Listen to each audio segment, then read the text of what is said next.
Hello there, and we are live.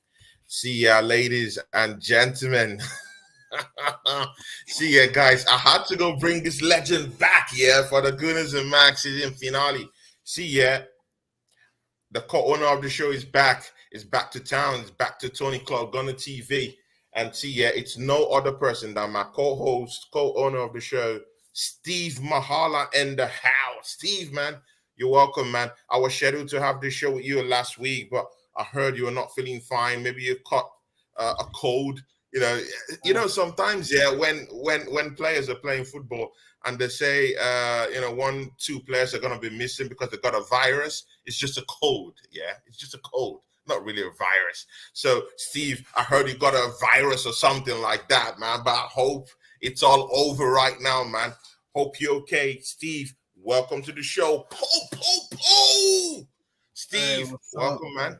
what's up, man, Tony? What's going on? Yeah, no, I'm feeling better, man. I was just dealing with a freaking cough or whatever it was, but I'm doing all right, bro. I'm doing all right. Also, shout out TJ. Yeah. Guys, this guy needs no introduction. Yeah, he's my guy. I'm trying to build a partnership between me and his channel. TJ Warren. When he came into the scene, I just like this guy. Great guy. Always smiling. Actually, he's also very clownish in in his part-time job, but still, yeah. Guys, it's no other person, yeah. TJ Warren TV. TJ is in the house. Po. And guys, yeah, he's a gooner. The guy's a gooner. TJ Warren, you're welcome to the show, man. Tony, thank you very much, and thank you for letting me simulcast on TJ Warren TV. This partnership is going to yield a lot of fruit for the both of us. I'm already seeing some of my subs in here. Big up, everybody! If you're not subbed to Tony Claude Gunner TV already, why are you not? Yeah. So go ahead and and hit a sub, hit a like, and we're gonna chop it up here. Talk about Newcastle, talk about Arsenal. Talk about anything else we want to talk about. Let's be honest. Yeah, sure. Guys, let's go. Andrew Bell is in the charts. Andrew Bell is part of this show, actually. Andrew Bell, a Newcastle fan, a true Jersey, yeah. Great guy. He was supposed to be here, but he's busy with the kids and all that. But he's down here with us next season. Hopefully, he's gonna be with us more of the time. Part and parcel of this show. See, let's run straight right into it. See, Newcastle. Steve, give us a breakdown. This season, Newcastle, last season, fighting relegation. This season, swimming with the sharks. Yeah, this season. Just give us a lowdown. Since it's the season finale of our show together, just give us a lowdown, yeah? Newcastle, the team fighting relegation last season, and this past season, this latest season, top four, Champions League football. Steve Mahala, finalist in the Carabao Cup. Steve, man, you have to talk about this. Yeah, man, we had a pretty decent season. Not gonna lie. Look, we established an identity under Eddie Howe. Strong defense, new goalkeeper. Sven Botman was a really good signing for us. We did our thing, man. I mean, look, we had a clear philosophy, style of play. Didn't lose games of football, but drew a lot of games. Drew a hell of a lot of games for sure. But it was a good season overall for the most part. Just we screwed up in the Carabao Cup final, but other than that, it all went really well to be fair. So. Yeah. See, TJ, do you agree? Do you agree with Steve Mahala? Was that a good or great season or perfect season for Newcastle United last season? Yeah, relegation scrap. Yeah, and this season swim with the big sharks, with the big boys of the league. What do you think? Copping that Champions League fourth position. Yeah, great achievement in the Carabao Cup final What do you think about Newcastle this season, this past season? I don't think it was a perfect season for him, Tony, because they didn't win anything. Definitely. If we're talking, if we're holding the standards that this crowd and you, me, and Steve hold, then winning is everything, right? So did they have a perfect season? No. But did they have a great season? Absolutely. Above expectation. You gotta admit that what Eddie Howe has done to that squad in the time that he's done it in is absolutely remarkable. And then the fact that they're able to bring in people like Isak, the fact that they're able to bring in people like Trippier and just hit the ground running is admirable, So it's one of those things where I'll if I have anything negative to say about Newcastle is that I think halfway through the season, the way they played football wasn't really ambitious. They weren't really trying. They didn't have a lot of attack. But once they brought Isak back, they found that scoring form, and they absolutely rocketed up to the top of the league. So, or at least the top 4. So you can't discount it. If they do the business over the transfer window, they'll challenge in the Champions League too. There'll be a problem in the Champions League. I'm not going to say they're going to win it, but they will be a problem for whatever group they land in. We'll definitely get to that point. Yeah, we'll get to that point. But see, yeah, I would like to take an exception to what you said, TJ. I clearly do agree with what you said, Steve Mahala, but I do have a problem with what TJ said there, or maybe a little bit of a discrepancy. I really do think that this season was the perfect season for Newcastle. Perfect. I'm sorry. I beg to differ. This was a team that was literally battling relegation last season. Yeah, TJ, under no circumstance will you tell anyone a season ago that Newcastle will be mid-table this past season without them taking it? They will take it. They will take it. So it's not like Steve Mahala is not a winner in terms of mentality. Yeah, you support your team to win, right? Yeah. Not that Andrew Bell felt like, this title thing shouldn't be won. But if you check from where they've been coming from, season after season, these guys haven't won anything. The last time you guys won something, Steve Mahala, I think it was in the 90s, right? 60s. 69-70 Intercities Fair Cup. We beat Ujpest in the Intercities Fair Cup final. That's the last time we won a trophy. That cup, man, the old memory has a little bit. So the Intercities Fair Cup now is it went to the UEFA Cup and now it's the Europa League. There's the Europa League. Exactly. The last relevance that club had was Bobby Robson to me, and in the 90s. Yeah. So and again, it wasn't trophy laden times, for those coaches out there at the time. So it's not like Newcastle United have got a history of winning. So when you say you have a winner's mentality, I don't think that should be put towards Newcastle United. No, we don't. Season. We're Champions building. League We're building. went to the final against Manchester United for the Carabao Cup. Yeah. That's a big season. See, okay, good. I even throw you the bone. I'll give you the bone right now. Newcastle had a more better season than Arsenal United. You went to a final of a cup game. I will give that to you, actually. So I do feel this was the perfect season for Newcastle. Not better than Manchester United. We had the same season as you, pretty much. Maybe a little bit better. You ain't a cup game final. I can't say. If you want to give it to me, I'll take it. But we basically had the same season. Okay, if you say so. TJ, do you think Newcastle had a more better season than Arsenal? I think they were the same. I think they were the same. I don't think it really matters that they got to the Carabao Cup final. I mean, big up on them for doing it, but at the end of the day, we finished the exact same. So, you can do plus that we finished in second and they finished in fourth. But you can minus us that we didn't do anything really domestically whereas they actually made it to a cup final. I would say it's absolutely equal, but you have to give Newcastle a little bit of credit with the quality that they had in their team for most of the season. Right? I don't think it was up to Arsenal's level as the placement proved. But Eddie Howe is a hell of a manager, and he is going to get Newcastle far, I believe, in the coming years, especially if the Newcastle ownership cuts the checks that they need to. I mean, they're linked with Kieran Tierney. They're linked with a couple of really good transfers in the upcoming transfer window. That if they do break those across the line. Oh boy, I'm also hearing Kylian Mbappe. Mbappe's linked to Sporting Kansas City for some reason. I think Steve Mahala might be wanking to that one, man. Tony, I think all of that is BS, man. The only team that Mbappe is going to is Real Madrid.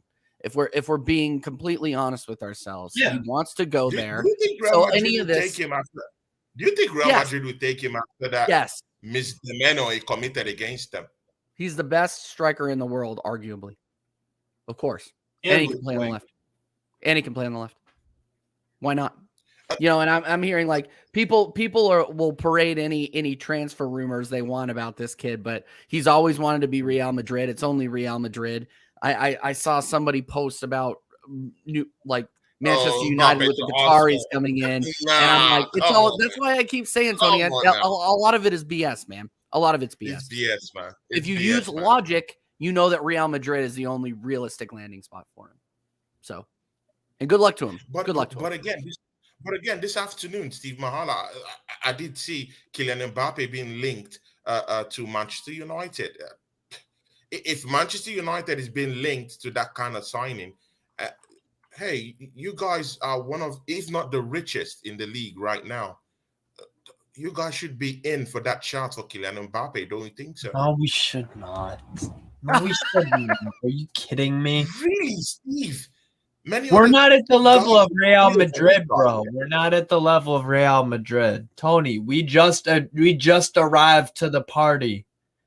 We just arrived to the party. Real Madrid have been in that party since the 1940s at the top diner, at the top table of world football or sport, never mind. But does it really matter when you got money, when you got new money? Does it really matter? Yeah, but we still got money, right? Bro, so there's like we would have to offer something absurd. We would have to offer something absolute, like I'm talking like £2 million a week or something. And in terms of the FFP, we would get it. You have the resources to do that. We would get investigated right away, though, Tony. We would get investigated right away if we did that. You don't think we would get investigated if we signed Kylian Mbappe? You don't think we would get investigated right away? But again, I have a problem with the credibility. Would we get investigated right away if we signed Kylian Mbappe and said, do you want to explain why you would get investigated? Because what do you mean you don't know? Have you heard of FFP before? Haaland's case have been swept under the rug. When you have money in this league, anything goes. Anything goes. Haaland is just joined a team that's been in the Champions League for what? 15 straight years now. They've been consistently in the Champions League and going to the latter stages. They've won the Premier League how many times? They've won the FA Cup how many times? They've won the Carabao Cup how many times? I know their owners aren't as rich, but Tony, slow the brakes down. I'm glad you're not Okay. I'm glad you're not a Newcastle fan because boy, we can go for some big hitters. But we can't go. I don't think we can go for. I'm not saying I don't want us to. If it's possible, go for it. But slow down. Yeah. But again, if you have big ambitions, you have to be looking for the bigger, for the bigger players in the transfer window, right? Tony, I can be ambitious to get Alex Morgan on a date. or Beyonce or whoever. It's always Alex Morgan. Does that mean? Yes, it is. Bro, hold up. Tony, what if I wanted to go out with Alex Morgan, the U.S. women's player, right here, right now? What if I said, hey, hon, let's go on a date? You think she's picking that fucking phone up and phoning me back? No, she's not. After she sees a picture of me. Come on now. That she's married. If I no. If we flash forward in 15 years and I've got $2 billion chilling in a safe in the Cayman Islands, now maybe we're talking. Maybe I get a little better looking overnight. I don't know. But I can't go for Alex Morgan right now, bro. I gotta fit. Exactly I gotta, bro. It does not. It look. If we get Kylian Mbappe, that would be the miracle of all miracles. That would be more than that. That would be the most shocking transfer in history, bro. Let's in history, right? Good. I already know it's unrealistic. If it happens, I already know what TJ thinks about Kylian Mbappe to Arsenal, so I better not. Okay, no. So, Tony. Guys, Can I say this something about this American real quick? Waste your breath on this. Can I say something about this real quick? American Idiot show. It's not the American Idiot show, guys. But TJ, needless to say, I know you don't think Arsenal is going for Kylian Mbappe, right? First of all, I want to big up everybody watching on my channel, Drew Gunners, Long Haired Yeti. All the legends are over here. Smash the like. Make sure you're subscribing to Tony if you haven't already.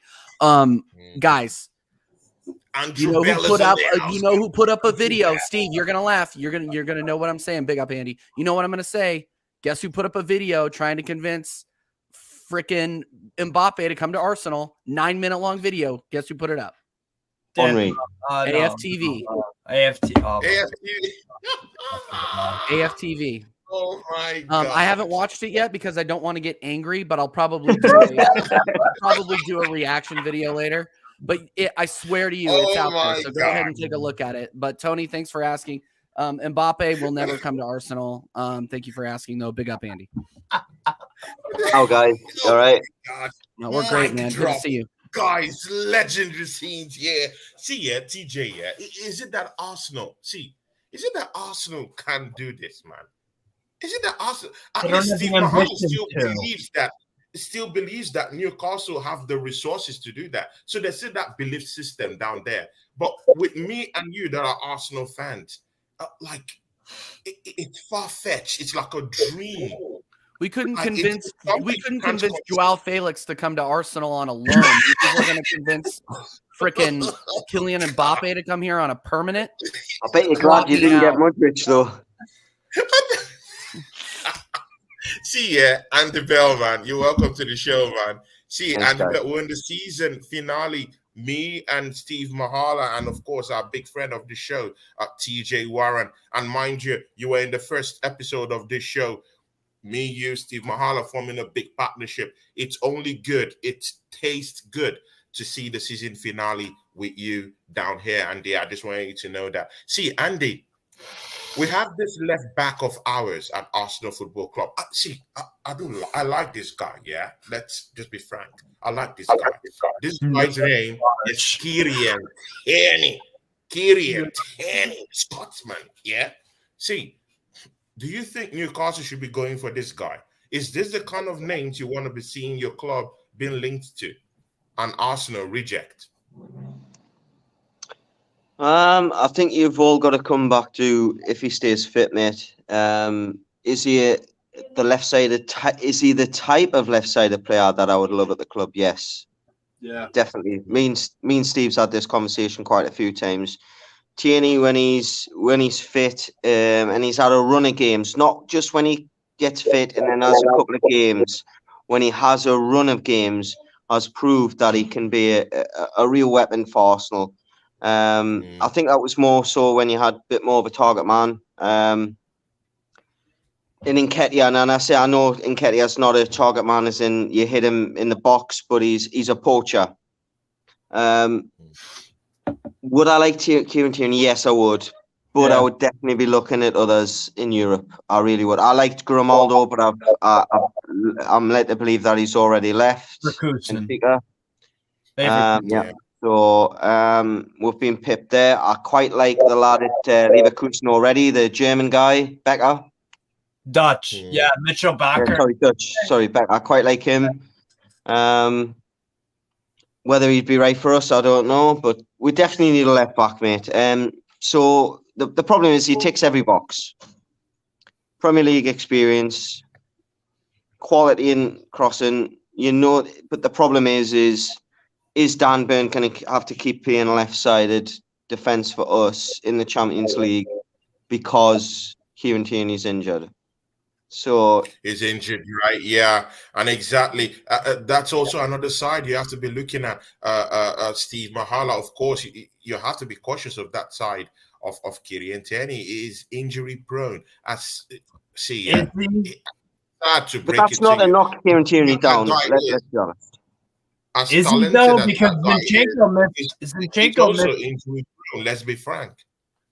Is he though? Because I looked it up the other day with Zinchenko, and I'm pretty sure I did this with Andy as well. I looked at Zinchenko's injuries and Tierney's. Zinchenko actually missed more games than Tierney this year, to be fair. I know that he still did miss some games, but Tierney was available a lot this year. Arteta just didn't. Just hasn't played him. Yeah. As well as he hasn't played. He's the type of player for me that he needs to run. Lack of fitness, I get that because he hasn't, like I said, he hasn't played that much. But the injuries, I'm not on the surface. I was worried about it, but that's why it's good to always just do a bit of research so that if you have a gut feeling behind something and you want to just see, oh, is this actually true? Like I didn't know how good James Madison's numbers were for the Premier League. Yeah, we'll be coming to James. That's the next ridiculous. I quite like the kid at Brighton for left back. Estupinian. Yeah. I can't pronounce this. I'm glad you did. Is he another Cucurella, though? Is he another Cucurella, though? No, I don't think he is. I don't think he is. I think he's more complete than Cucurella, to be fair. See, CJ, see, we're talking of your player, your own player, he's been linked to Newcastle United, Kieran Tierney. See, does it say anything at all? Does it scream alarm bells? Does it ring red flags all over? Yeah, for Mikel Arteta to keep that guy on the bench in any way, does it ring the alarm bells for anyone who's looking at him in the transfer window? Like, why would a manager, a rookie manager in some cases, keep a player like Kieran Tierney on the bench? It doesn't have faith in this guy. So should that ring alarm bells for potential buyers like Newcastle United? Doesn't fit into his system. It has nothing to do with the fact that Kieran Tierney is a bad player or not. He doesn't fit into Arteta's inverted left back system. That's why, Kieran Tierney is arguably one of the best left backs in the Premier League, right? But he does not get utilized he doesn't get utilized because he doesn't fit into Mikel Arteta's system. It is as easy as that. He gets I think sympathy minutes just because the fans are calling out for him, and Arteta will throw him in, in the 70th minute when it doesn't really matter. Yeah. And that's it. I really want Kieran Tierney, honestly, to go somewhere else where he'll get the minutes and he'll be appreciated, which will be either Man City or Newcastle United. And then we'll get to Rue, the day that we didn't take him seriously or we didn't somehow fit him in to this system. And then he'll probably, knowing Arsenal's luck, he'll probably have like a 10 out of 10 man of the match game against us. And yeah, I mean, it is the Arsenal way, Tony. It's one of those things where we're looking who's the Leicester City reject that we're looking at bringing in. Castagna. Give me a oh my God, we're gonna talk about that. Okay. We're gonna talk about that. The thing with that is, so he plays both sides. A wing back. Is he versatile, Andy? Is that what you're saying? He's versatile. Yeah, he can play both sides. We'll get to Castagna. See, guys, it's heating up. Yeah, it's heating up, guys.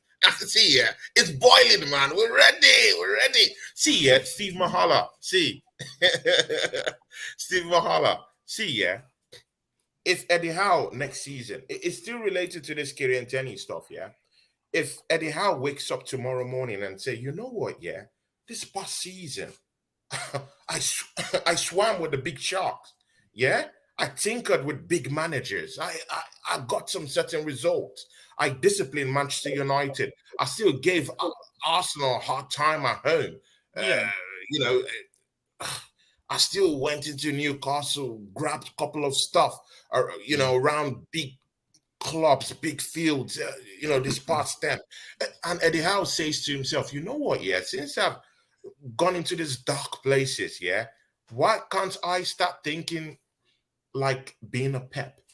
Why can't I start thinking of using players in inverted roles? I think there comes a time in a manager's life, yeah, where he thinks that, you know what, yeah, let me start tinkering with lots of technical stuff around the field of play. Why can't I bring in Kieran Tierney and turn him into an inverted kind of player, or bring in another player that can, you know, just Cancelo? multitask or something like that, the way Pep does. Do you think Eddie Howe will do this next season, since he has seen that he can actually swim with a big shark? Do you think he's going to tinker with the old technicalities to his game right now? There's no need to invert a player that is being sold from his club because he can't do this inverted thing and try to put him into that. That's like trying to put a V8 in a Prius, selling it, and then the person who buys the Prius off me tries to put a V8 in it. It's not gonna work. Don't Steve, I'm upset you try didn't. it. I'm upset you didn't put Alex Morgan in that metaphor somewhere. I know. Could Newcastle not get Cancelo? I would take that, sure, but that would be cool. But I mean, That would back up at right back if Trippier gets an injury. that would be a sick. I would take. I think it's the first signing. If I was Eddie Howe, I'd be making. Gundogan wouldn't be the first. I On a free. I mean that's no brainer. I mean, whoever gets Gundogan, good luck to them. I think you'll go Arsenal. Or you'll go to Barcelona. One of the two. But still, Andy Bell, do you think Eddie Howe is going to tinker with the technicalities of his own game? Not next season. Is he? Do you think he's going to tinker with the technicalities of his game right now? He's got to evolve at some point. I mean, when you're getting the likes of Cancelo in rather than a Dan Burn on the left side, you've got to change the way they play, because otherwise, what's the point of playing Cancelo on the left side? You've got to evolve. But I just think he's a perfect player. You can play him in midfield if you're ever stuck. We shorten midfield. We proved that at the start of the season. Just before and just after the Carling Cup final. TJ was on spot before when he said, Newcastle, have they won anything? No, we proved that we can beat Man United this season. We should have beat them in the final. We beat them after that. We bottled it. If Arsenal bottled the title, then you can aim the blame at Newcastle for bottling the final as well. Right. I don't think he's bottled the final. I think he's just got a lot closer to Man City very quickly than what you thought you were going to. And I said that quite a lot on your channel. For me, Cancelo changes the dynamic of that side. Yeah. What I would say is, Tony, to answer your question about tinkering, I think we're going to see more tinkering with the attack next season compared to the defense. I think we'll play 4-4-2 more than seeing something done with the right back and left back initially. If we bring in a Cancelo, that will obviously change. But what I think we're going to see more 4-4-2. I would not be surprised if we bring in a striker.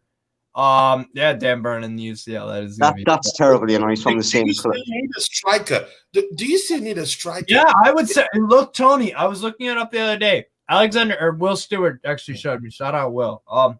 He showed me that Isak actually hasn't completed 26 games in any of his seasons as a footballer.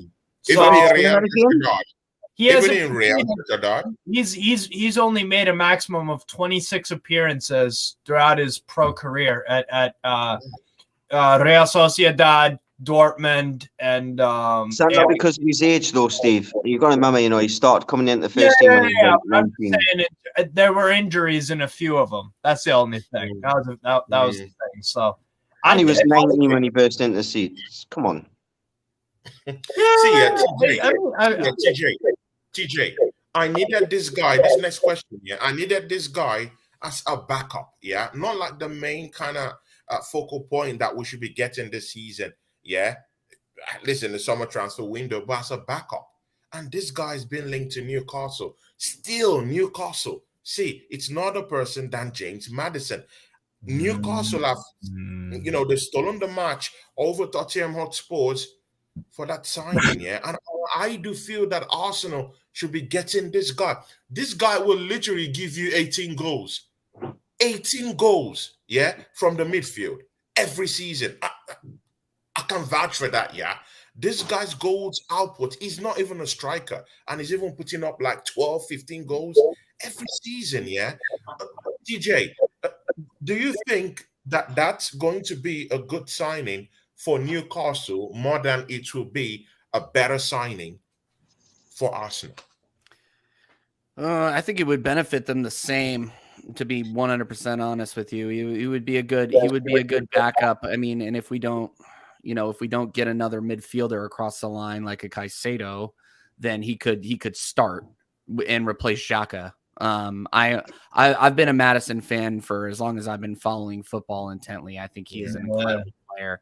I don't think that Arsenal are going to get him. It's another thing I'm a little annoyed about Edu with is how are we not in for this guy when we know we have gaps in the midfield and we know we have not gotten Rice over the line. We have not gotten Caicedo over the line. Rice is closer than Caicedo.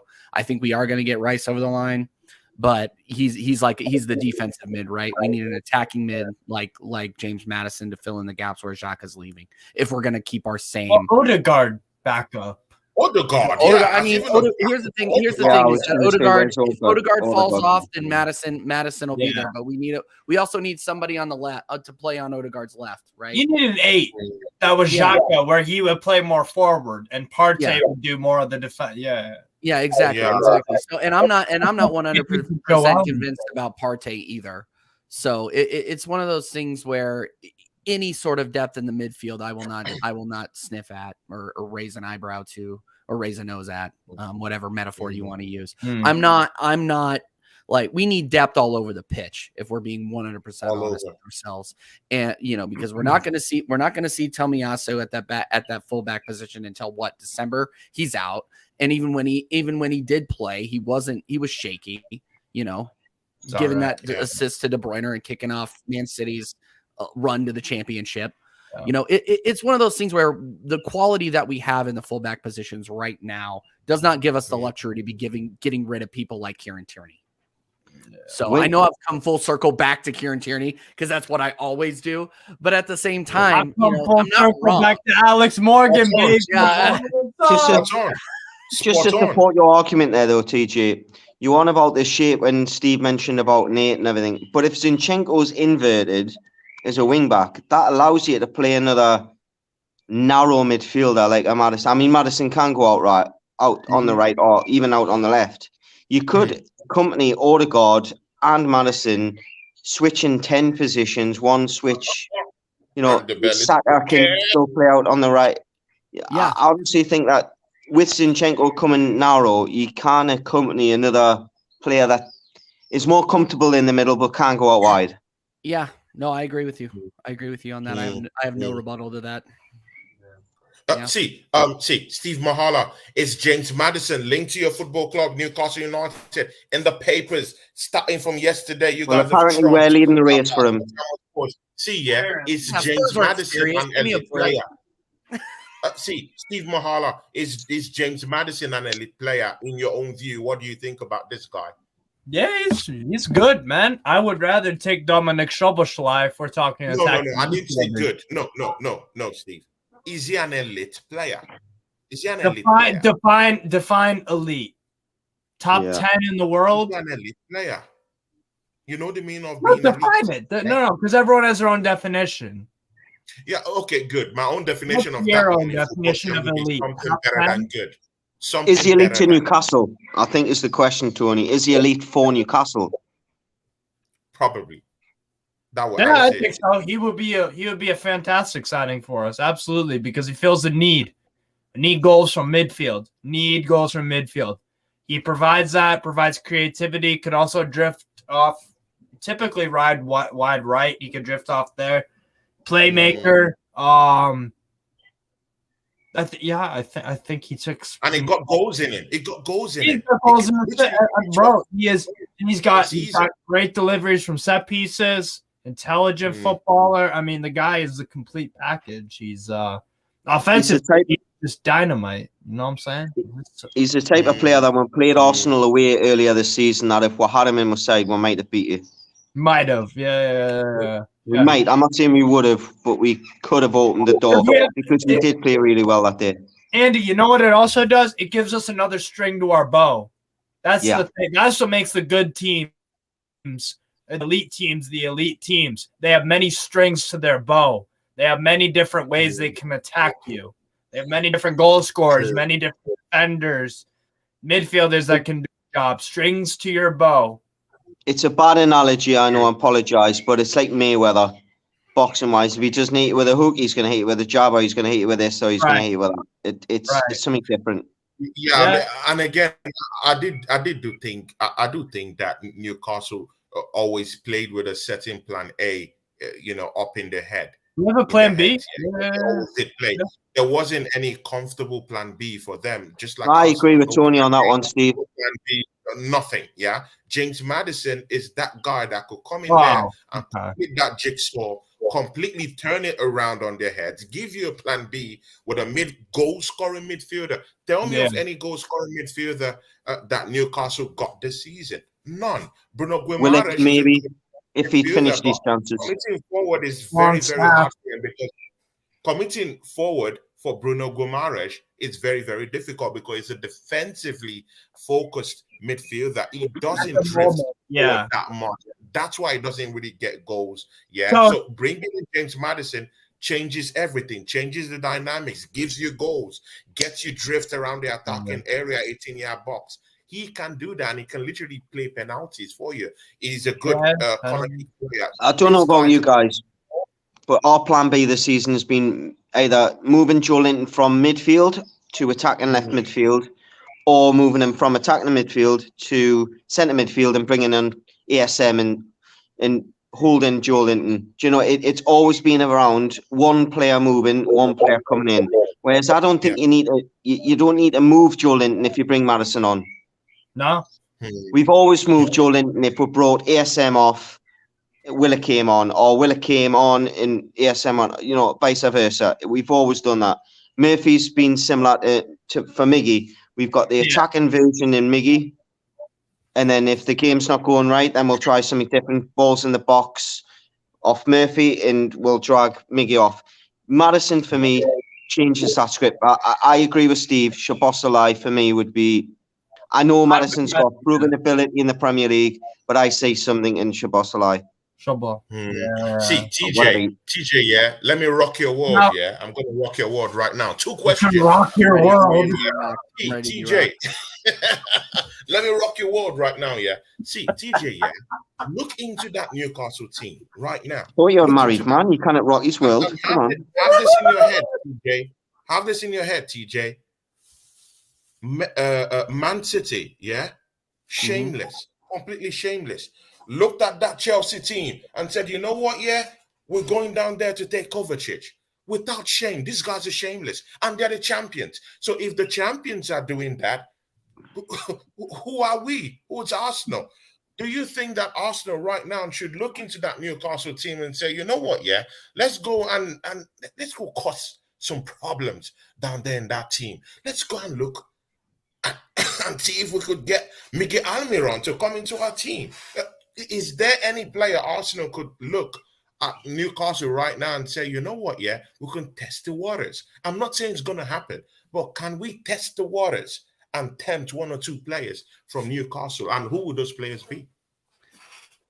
if you're asking me if we can get those players, I don't think we're going to be. I don't think Newcastle are going to be willing to get rid of anybody that's in their core. I would take Mickey Almiron, but he started off on fire last season and then he was kind of not on it towards the end. Do I think he's a better option than Reece Nelson? Yes, I do. But at the same time, I don't think that's a realistic option that we're looking at. If there's one person that I would take from Newcastle, it's Kieran Trippier, just because we need somebody at the fullback position to augment at the right back position. Look, Ben White, he's great. I think he was one of the best right backs in the Premier League last season, but we're playing Champions League football. We are not playing with the second tier of European competition. We couldn't even compete with them. And you think we're going to go in there? If you think we're going to go in there without two first team players at the fullback position, I have a bridge to sell you. Okay, so Kieran Trippier, I would take in a heartbeat.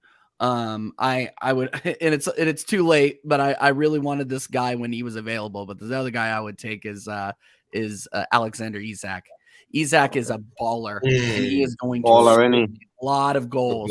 World class. I think he's going to be world class. He's going to score a lot of goals for Newcastle, and we are going to rue the day we weren't serious about getting him. Mark my words. I'm surprised he never mentioned Joe Linton.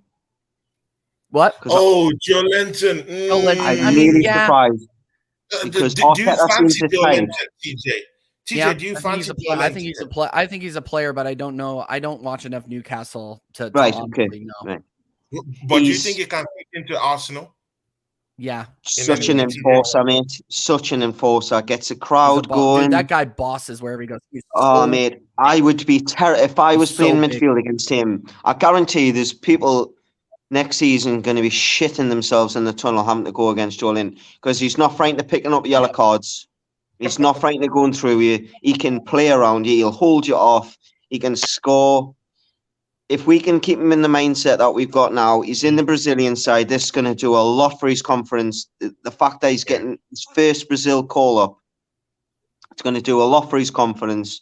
And I think, we could just be seeing the start of the evolution of Joe Linton because of the attributes that he's got. The only thing that annoys me about him is his striking ability at the edge of the box. I mean, even against Tottenham, the first goal, his strike's not great. Luis parries it. Murphy knocks it in. If he starts producing, working with Maddison, if we get Maddison working with him in practice and learning how to strike the ball a little bit better, bear in mind, we've got to talk about Joe Linton's on 24, 25. Yeah. If he starts learning how to strike the ball better, he's going to get more goals from midfield. I think he'd, along with like an Odegaard or a Partey or as you're saying, I mean, what a signing Tielemans has been for Aston Villa on a free, by the way. I don't like Tielemans' attitude at Leicester. Don't get us wrong. Yeah. Wait, guys, see, Leicester, they're relegated. Yeah, TJ, if you remember, Arsenal was actually going for this guy last season. We're going for this guy. I wanted to even pay 30 million for this guy. Yeah, and right now is free to go get him right now. And see, no news of that. Like completely no news of Yuri Tielemans. And this is someone we're going to go pay 30 million for, and it's for free right now. Yeah. We were never serious about getting Yuri Tielemans in. I think that was something that the fans wanted, but the Kroenkes and Edu and Arteta wouldn't want somebody like that in the team. I don't think. Steve, are you? I like your opinion on this. It's not happened. Yuri Tielemans. He sold his house in Leicester, but moved into a hotel nearby in Leicester City. Just in the city center, moved down there, sold his house in Leicester for that move for Arsenal. But I don't think Arsenal was ever serious about it, though, Tony. I don't know where you're getting that in for. Like, I don't care where he lives. Like, what I operate off of are facts as I see them, and there was no there was nothing tangible to say. He doesn't even Tielemans fit. was serious about coming in.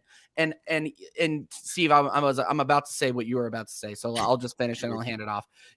There's nothing about Yuri Tielemans that really fits in Arteta's vision or Arteta's club. And Arteta, if there's one thing that Arteta doesn't like, it's people that rock the boat. And Tielemans, not only is he not talented enough to rock the boat, he rocks the boat. So why would Arteta want to bring this guy in? I don't. If there, but here's the thing. At the same time, though, that I'll say, and then I'll shut up. If there's anybody that could get a tune out of Yuri Tielemans, it's Unai Emery. Yeah, I just think he's a difference maker at times. I mean, he won the world, he won the FA Cup for Leicester. He can make a difference. I think I do agree with you, TJ. Something about his attitude or his personality rubs me the wrong way. I mean, I watched him against us, and yeah, but there's been many times in the past I've watched him and I'm like, what a good footballer. It just, if you just judge him as a footballer, he's up there in the Premier League in midfielders. It's the other things that come with it that I think that's probably why he's never got that move that Tony was referring to. And like you said, facts. If he'd sold his house at Leicester and also were interested, why didn't Arsenal sign him? yeah. Maybe it was an interview that he had and he didn't come across right. Arteta. It was all over the news. He sold his house. It was public. It wasn't even a hidden stuff. Maybe the manager didn't feel him. It was public. I think at the end of the day, Arteta boxed and didn't win. I don't know.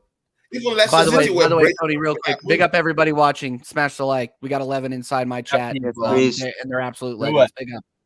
Smash the likes, everybody. Big ups. Guys coming in from TJ Warren's channel, yeah. Guys, yeah, this is home. This is home. Me and TJ, and we'll be working on so many projects next season. But see, yeah, guys, let's move into Arsenal. Yeah, enough of this Newcastle. Newcastle stuff. Yeah, exactly. The successful club, I want to see Steve Mahala hit us hard. Andy, you're taking the piss. Get out of here. Somehow I've found it You as wind a up. specialty to really hit Arsenal hard, wind us up. See, Steve Mahala, I'll come to you, man. How happy are you with Arsenal's transfer dealings right now? We've just everything that has to do with transfer dealings. I'm talking of resigning players. That guy you wanted, William Saliba, he signed up a deal, Bukayo Saka signed up that deal. See, to what extent, do you see this signing, like this resignings, and do you say that Arsenal is a serious football club right now? Do you see it in any way? Declan Rice about to be covered up. Bukayo Saka, done deal quickly, before the summer transfer window opens, William Saliba, done. PSG were in for him. Who are we against PSG? But we've done those deals. Do you see any seriousness in Arsenal at all? You're able to re-sign players. That's great. But this Declan Rice thing, all these journalists, he's not saying for Arsenal. What, bro, Tony? One journalist is saying you're on the verge of signing him, and you haven't made a bid yet. Then another journalist is saying a bid is on the way. Then another journalist is saying that the bid is accepted, but you can't agree on the evaluation. And then there's another journalist saying this, another journalist saying that, another journalist saying this, there is no clear definitive picture on what the actual fuck is going on with this Rice to Arsenal thing. I'm sure Tony or Andy and TJ are just as confused as I am with this whole Arsenal Rice thing. Had Chelsea been more successful last season, he'd already be signed for Chelsea because that's where his heart is. You're right. Chelsea are a tire fire. It doesn't matter. Should Chelsea be in the convation at all? These guys don't have Champions League football. I'm tired of anyone talking about. They've got to get rid of players though before they do that. They're not in the mix. They don't have Champions League football. Yeah, but I think Declan Rice has always wanted to play for them. So I think I only see Declan Rice going there or us. Wait, Yeah, for the TJ, money. I could. wait, Tony, but you why- are no. But why do you see him going to Chelsea? Why do you see him going to Chelsea? He's always been a Chelsea boy. He's best friends with Mason Mount. Well, if Mason Mount leaves, then he's not got no reason to go to Chelsea. So I believe the club is about jumping ship. No,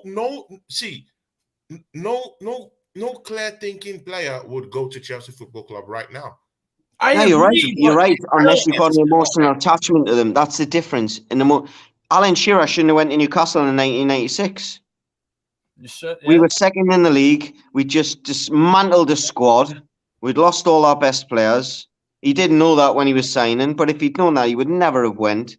Newcastle were on the up when we signed. I honestly think Declan Rice either goes Chelsea, Newcastle, or Man United. I don't see him going anywhere. Man City might try, and Calvin Phillips leave maybe. But Calvin Phillips has said he's going to fight for his place, so... Andy, didn't Alan Shearer want to leave in 98 or 99 because of he was on the verge of leaving when Ruud Gullit was manager. Yeah. So again, TJ, let me hear from you. Yeah, you've heard Steve Mahala. He likes hitting us hard. Yeah, but even if he loves he lives for this moment. Yeah, but let's erase that, scratch that. Yeah, you're an Arsenal fan. You've heard what has been happening in the news, yeah? Arsenal almost done with Declan Rice. You hear this. It's true what Steve Mahala said. It hurts. All over the place. It hurts, but it's true. TJ, what will you say about this Arsenal Declan Rice issue? What do you think? I think it's going to happen. I just don't think it's happened yet. That's it. That's all. I think it'll happen. But I'm not. I'm not hanging my hat on it like I've always told you guys on every stream. I do not believe any transfer news until they are at London Colney signing the paper, doing the deal. What a good sign it would be, though. Can we just say what a good sign it would be for Arsenal? Come on. Yeah, what a great signing he would be. And so would Caicedo. Do I believe in our ability to get both of them? Absolutely not. We're not going to get both of them. We're going to get one, and it'll probably be Declan Rice. It'll be I'd rather get Rice and Caicedo. Yeah. What? You think so, Andy? Really? Without a doubt, mate. Without a doubt. Why? Okay, I got to hear why. Yeah. What has Caicedo done that would tell you that he's worth 80+ million? The season he's just had. Declan Rice has been to a final of European Championships. He's been to a semi-final of the World Cup. He's won a European tournament. Quality's proven. Caicedo, as much as I think he's a very, very, very, very good player, he's not worth £80 million. Right now? This is just the new thing. Brighton have got these all good players. Like, for example, that Caicedo that they've got, I can't pronounce his name. Scored the screamer against Man City. I've been saying for weeks to Steve, he's going to be a top player. But what has he done? If he was to go in the summer, he's going to demand a massive fee because he's the flavour of the moment. Look, come on. What has Caicedo done? Well, no, I agree with you, Andy. The difference is that Brighton value this guy no matter how we slice it. Brighton value this guy at 80 million, 70, 80 million minimum. 80 million. However, whatever form that he is on doesn't matter. It's what Brighton value him as. Value him, right? Otherwise, they're not going to let him go, Andy. They're not going to let him go. They will hold him hostage. They ain't letting him go for 40 million. How much would you pay him, Andy? How much would you pay for him? I don't think he's worth any more than. Wait, is he any better than Joe Linton? That's a good question. That's a good question. Andy bringing the hard hitting stuff. I would pay top dollar for Joe Ellington. Who would you rather in your midfield, Joe Linton or Caicedo? Both. Yeah, both. That's a mean mugging midfield. Latimus. I like Caicedo, man. I like Caicedo. Talk to me about Rice and Caicedo. Talk to me, Latimus. You there, Latimus? What's the question? The question is, who do you like more, Rice or Caicedo? No, Joe Linton. Rice is superior to both of them. Okay, fair enough. I'd agree with that. I totally agree. I like Joe Linton. I think sometimes it's not per se just about having like the top quality players. You need the system. Is there feedback? You need the system that works. Joe Linton works in Newcastle's system, and he's brilliant for them. Like if he was to play for another club, it might not work. Yeah. How many goals is he getting this season compared to Salcedo or Rice? He scored more goals and more assists than the pair probably put together. Yeah, but he also plays a different role to Caicedo and Rice as well. Yeah. That's the thing. But then again, it works for Newcastle. But if Joe Linton was playing for like a Brighton, it might not work. Yeah. Just certain systems suit certain players to get the best out of them. I think Caicedo's more athletic than Rice. That's one thing I would say. I would definitely say that. Yeah, I think Rice is underrated though for his breaking forward. I mean, he can really bust forward. People don't realize how good he is at that. There's different ways to be athletic, though, guys. There's different ways to be athletic. Rice is a big presence out there, and Caicedo can move. Like it's not. Yeah. I think they're completely different players, bringing completely different attributes. Yeah. So comparing the two, and comparing the value that they bring is tough. And and Tony, just a heads up, I got to leave here in like 5. You guys can keep going, obviously, but I got a jet in 5. Yeah. No, because Rice is he's a world class. He's a world class player. He has been. He breaks up play fantastic. TJ, TJ, please, I need to get your thoughts about this player that Arsenal is looking at just before you go. Timothy Castagne. What do you think about this guy, Castagne? Who Castagna? Timothy Castagne, yeah. He'll be good for like League Cup and early rounds of the FA Cup. Oh my god! I don't rate him. I don't rate him. I don't like if we're looking for some deep bench depth. Yeah, like if we're looking for somebody to pick up after win, on Are the you an Arsenal fan? With the little scooper. TJ's an Arsenal fan. I'm an Arsenal fan. I don't rate you, bro. Oh, good to meet you too, brother. No, I don't rate him. I don't rate him. I think he's an underwhelming signing from a relegation side. Bro, TJ, he's a wing back. May I ask, why would Arsenal be? I think like the guy's like good, to be fair. But like, why would Arsenal be buying him? Is it to get into your starting 11? Why would we need a wing back in an inverted system? No, I'm not saying you should buy him. Like, hear my point.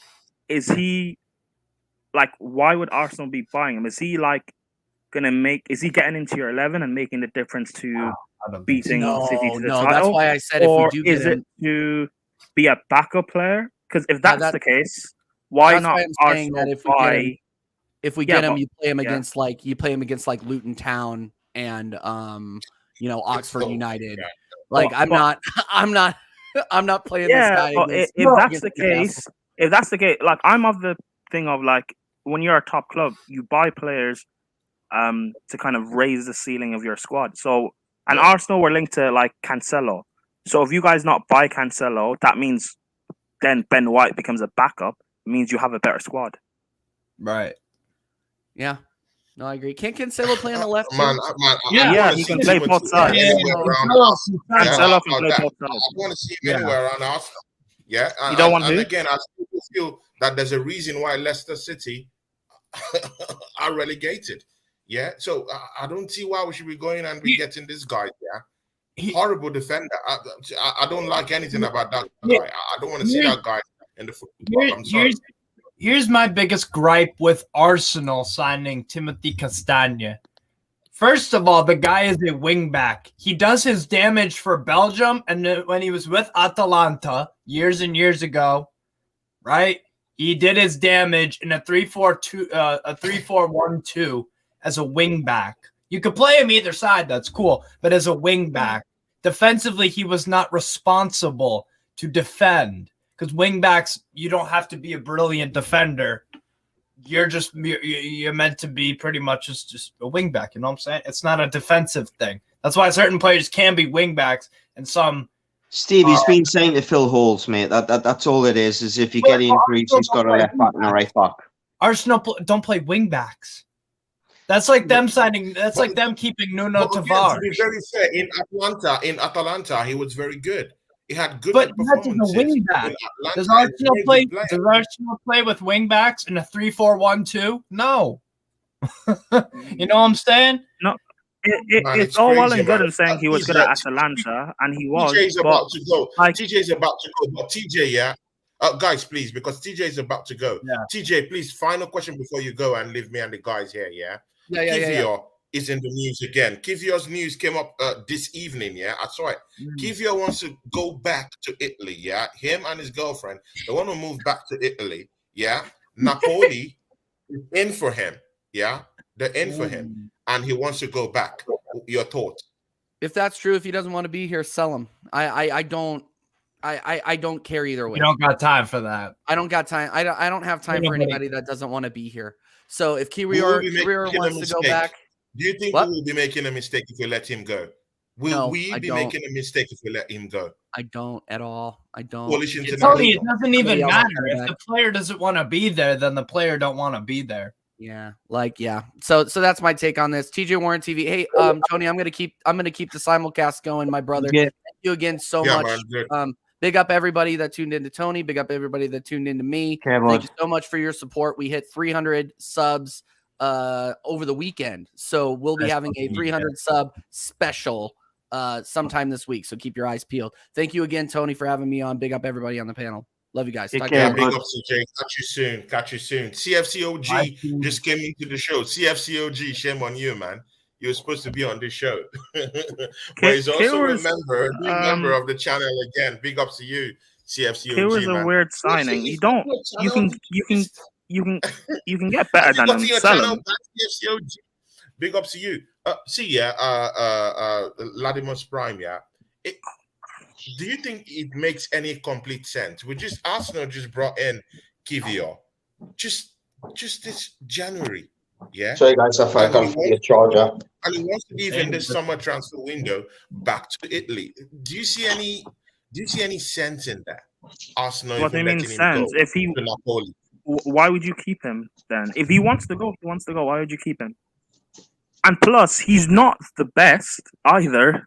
He's not Kivior as a backup is not the difference, because Arsenal fans were complaining that Saliba got injured and that's why he didn't win the league. Well, Kiar was playing centre back, so would that not then make sense to get a better defender? But to be very fair, it's his first season. Okay, but he's not okay. So, but he's not that good. Right? Players do need time to adjust, but you can tell what a good player is. He's not that good. I don't think they anticipated the impact he would have. Yeah. Unless you do want to keep him, that means next season, if Saliba or if Gabriel get injured again, you can't complain as to say that's why you didn't win the league or playing centre back. Does he seriously regret? Wait, Tony, does he want to loan? I don't trust the Arsenal board to actually go ahead and go buy a more better defender than the one we have right now. I don't trust them. But Tony, I hear what you're saying, Tony. But if you don't trust them to buy a better defender, but yet you trust them to sign Rice and Caicedo this window. Because I'm seeing the movement in the market. I'm hearing the rumors, and I really do think that this one is real.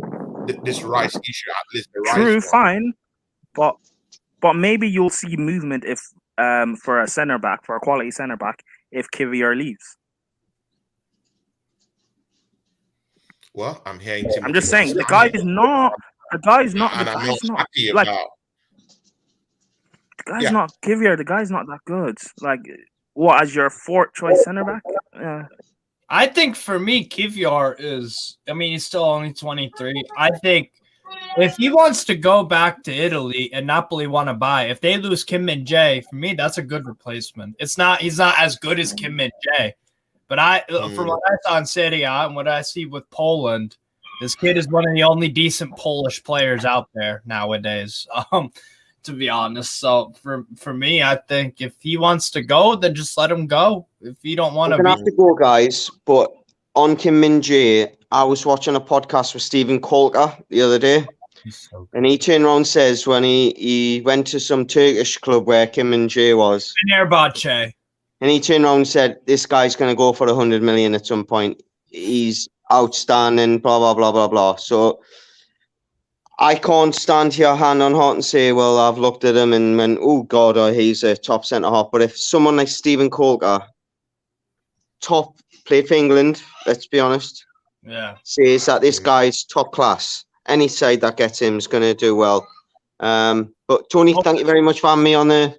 Hey, Andy Bell, Andy, thank you. Go because the wife's meeting.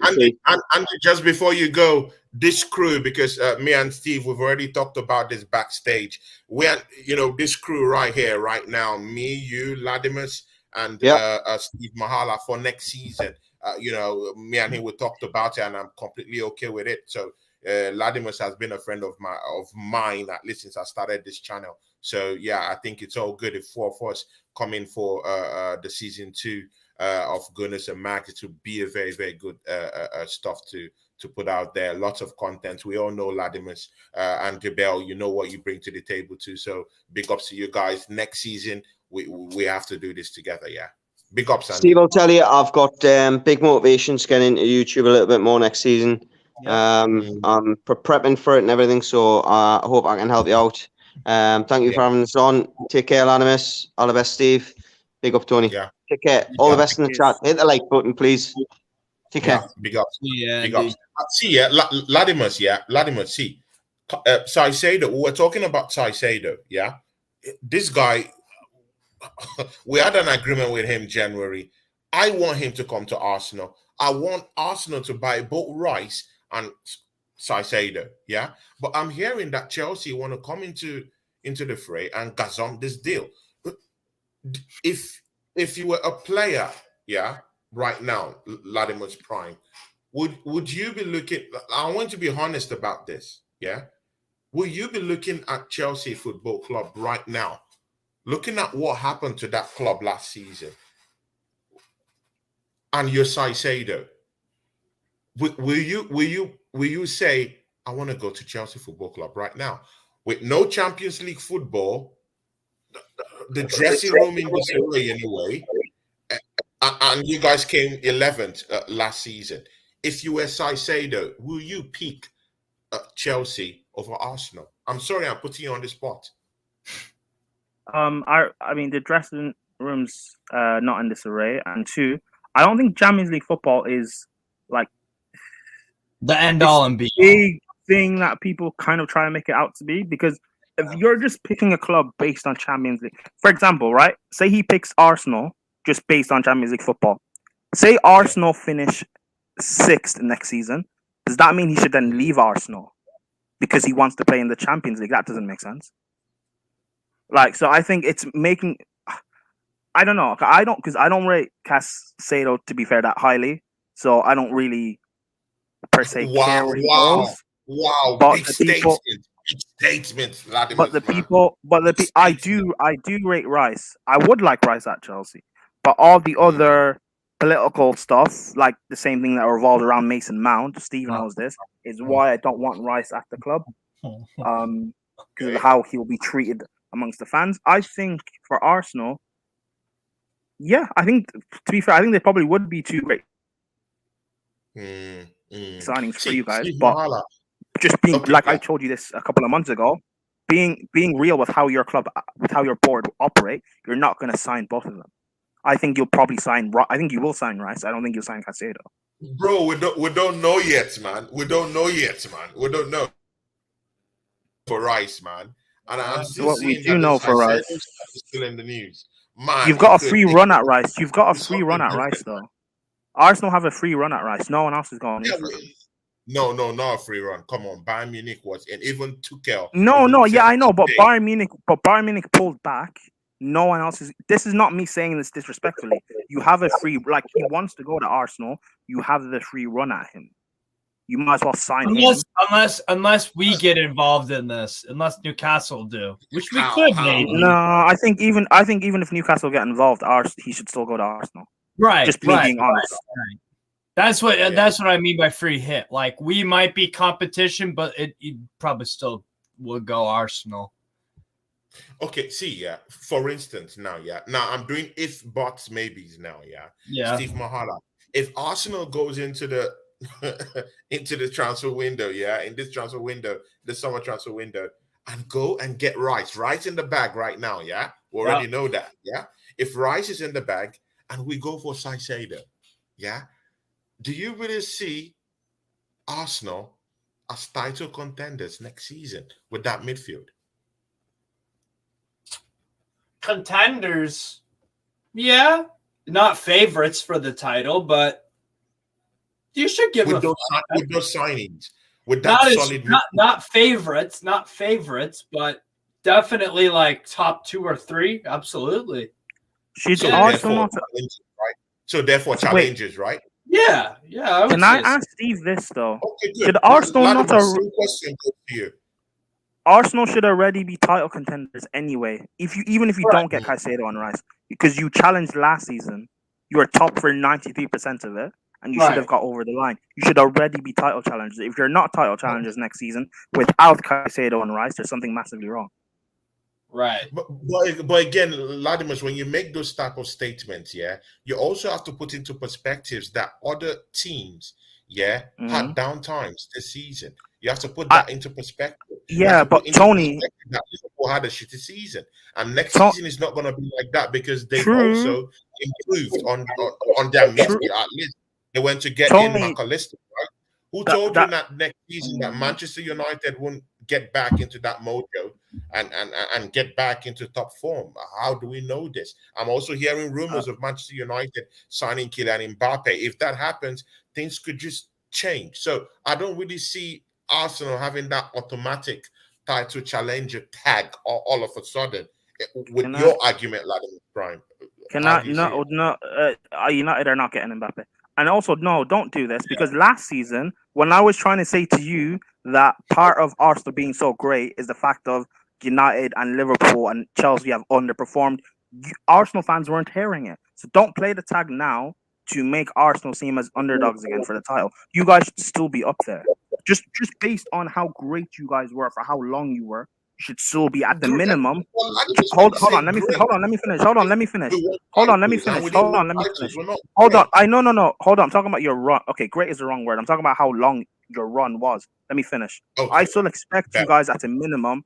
I don't think you will win the league next season, but at the minimum, I still expect you guys to challenge for the league. I also expect Liverpool to challenge for it. Oh, okay. You're also expecting Liverpool to challenge for the league next season. Yeah. Why? Yeah, I think Liverpool. I think Arsenal at a minimum finish third, or not a minimum. The worst you'll do next season is finish third. But again, why do you see Liverpool coming back to the fray? Because I don't think there's anything. McAllister. Do you think McAllister is the only person that fits to complete the jigsaw for them, to give them that title? Is he that guy? No, McAllister. No, not McAllister alone. No, but I think the only thing wrong with Liverpool is their midfield. I think I've been saying this last season. Fix your midfield, and I think there's no reason why they don't challenge again. I think they're looking to fix their midfield this window. I mean, everything we're saying is obviously all dependent on how the window plays out for every club. But assuming they get their midfield targets and they fix their midfield, they're going to be challenging again. I think part of why Van Dijk looks bad and why Trent looks bad is because of their midfield. Yeah, exactly. Steve Mahala. This guy, Kai Havertz. It looks like Chelsea wants to offload this guy. Yeah, will you take that guy in Newcastle? One, and secondly, I was also hearing that Arsenal were looking at him in a way. So I don't know. That's unconfirmed report. But do you want to see this guy anywhere near St. James Park? Hell no. Next. I'm not talking about Kai Havertz. No, I just refuse. I know Latimer is going to try to sell me a pipe dream, but that's all it is. He's just trying to be a salesman, but... No, I people might not like this. Latimer, sell it to him, man. No, not to Newcastle. I think... And just looking at the profiles Arsenal have bought over the last few years, Arsenal have bought players who Steve, why are you laughing? got a point We to prove. bottled it. Like- It's not funny. We bottled it, man, and that's correct. I wasn't Vladimir, talking about you guys. I wasn't talking about you guys bottling it. who are you talking about? What? It's talking about You Kai. said I'm just bottle. laughing. No. I wasn't talking about bottle. Oh, I didn't okay. mention. I didn't say the word bottle at all. Okay. Anyway, then why did you say it? about So I didn't hear you. let me finish my point. What I'm trying to say. I'm saying over the last few couple of seasons, Arteta has brought in players that have a point to prove. Look at Jesus, Zinchenko, Ramsdale, etc. Players who maybe haven't played at the highest level, or they were playing at the highest level, but they weren't starters at their club, or they weren't looked at being the best in some sort of way. They've brought in these players, and they've made a difference. I think, again, I don't rate Kai Havertz highly, but again, there are some players at Arsenal I don't rate highly, and it's worked. I think with Arteta, if he does want Havertz, I don't see a reason why you guys shouldn't sign him. If he wants him and he thinks he can bring something out of him and it would work for you guys, why not?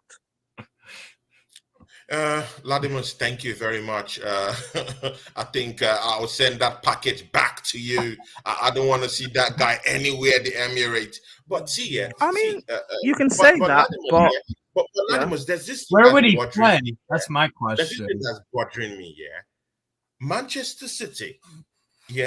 Manchester City. And Steve, I want you to listen to this quite carefully, because we've already talked about this, and now that Ladimus is here, it's good we throw it out there for a debate. Manchester City go to Chelsea, say we need Kovacic at the club.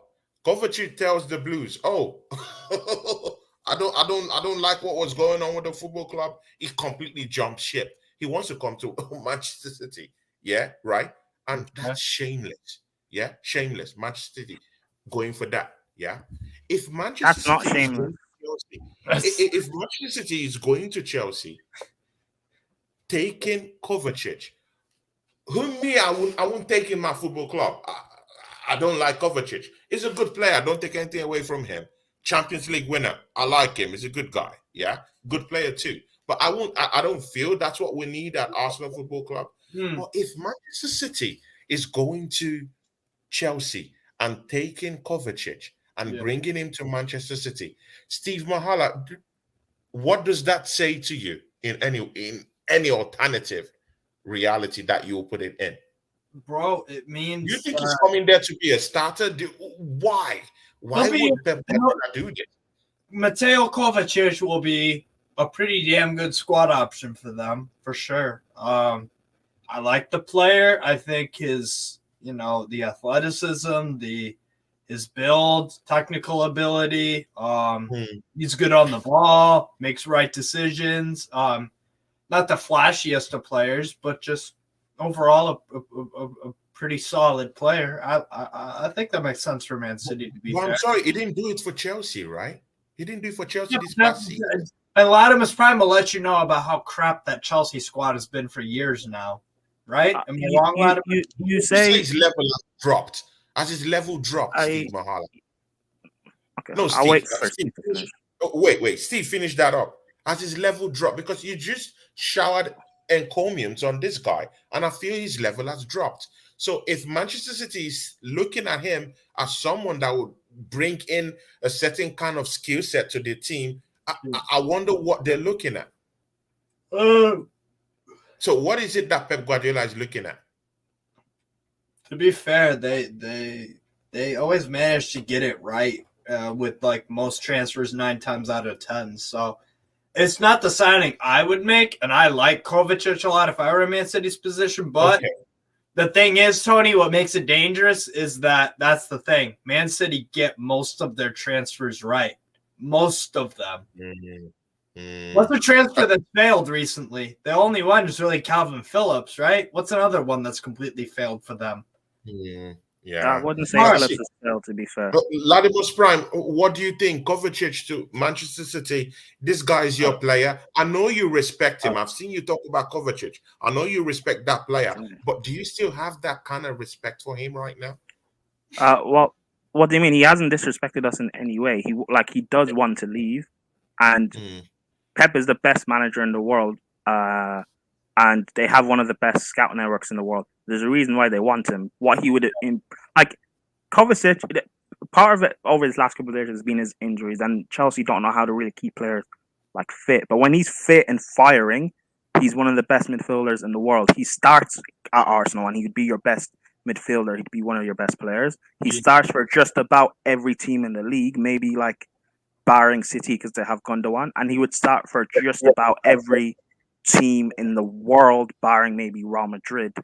Like I'm not speaking for Arsenal fans, but I don't think Arsenal fans want him. If TJ asks him the same question, he doesn't want him near the Emirates. You can say that, but most Arsenal fans are not Pep Guardiola, so I'm not gonna take fans' opinions seriously compared to Pep. There's a reason why he would want him. What he would bring to City: his ball retention, his dribbling. He can bring the ball from back to front. He's a great passer on the ball. He can help them control and dictate play. There's a reason why. Yeah, well, of course. Of course he would. The only thing with him is just the injuries. But Man City, one thing they do well is they manage to keep players fit. Steve, when Laporte was at Bilbao, was he not injury prone? He was. When Gundogan was at Dortmund, he was also injury prone. Since they've been at Man City, have they got injuries consistently? No, not really. I can't remember the last time Gundogan has been injured.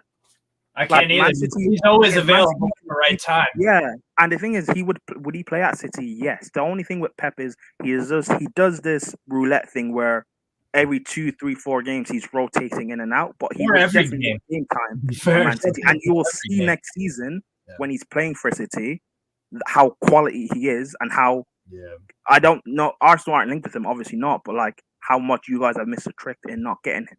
He's quality, and if Pep is willing to let Gundogan go for Kovacic, that says a lot more to me. That was my next topic, actually. That says a lot more to me than Arsenal fans saying, "Oh, I don't want Kova. He's not good enough." The guy is quality. There's a reason why Pep wants him. It's quality, right?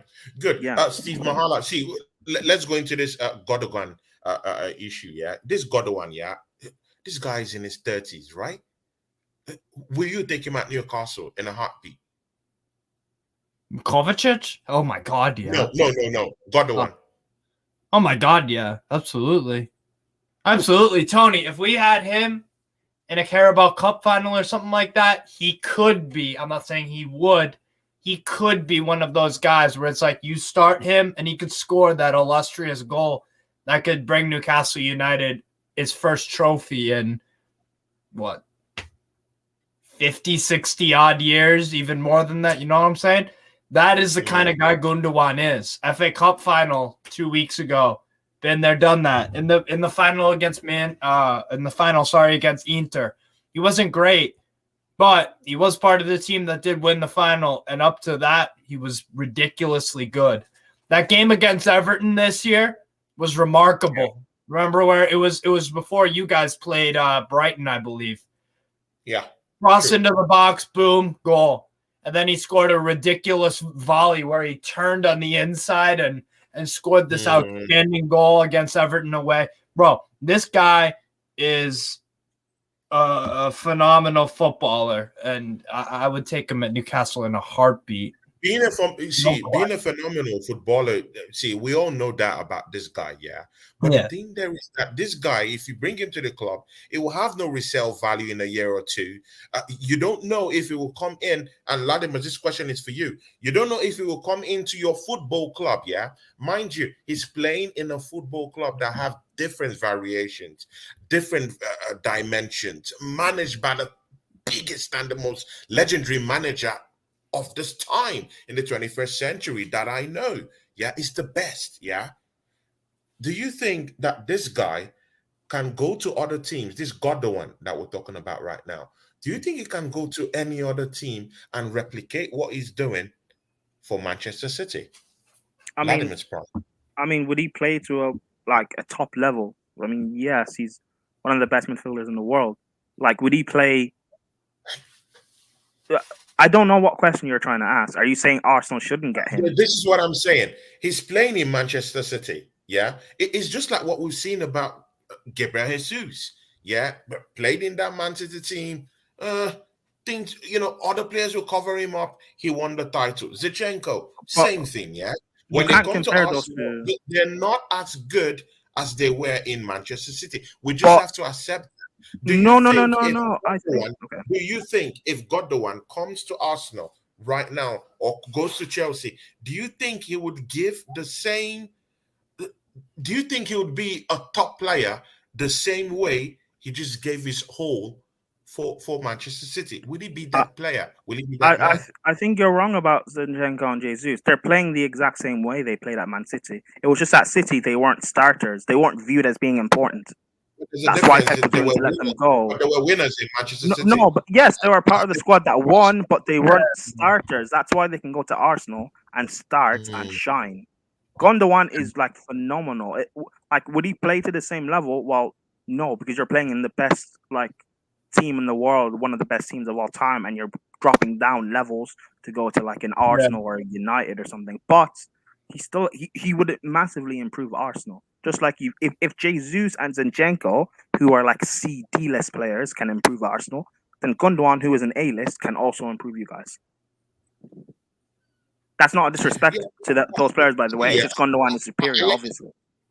No, I get it, man. See, but I'm just scared about having up to nearly 3-4 over 30-year-old midfielders in my team.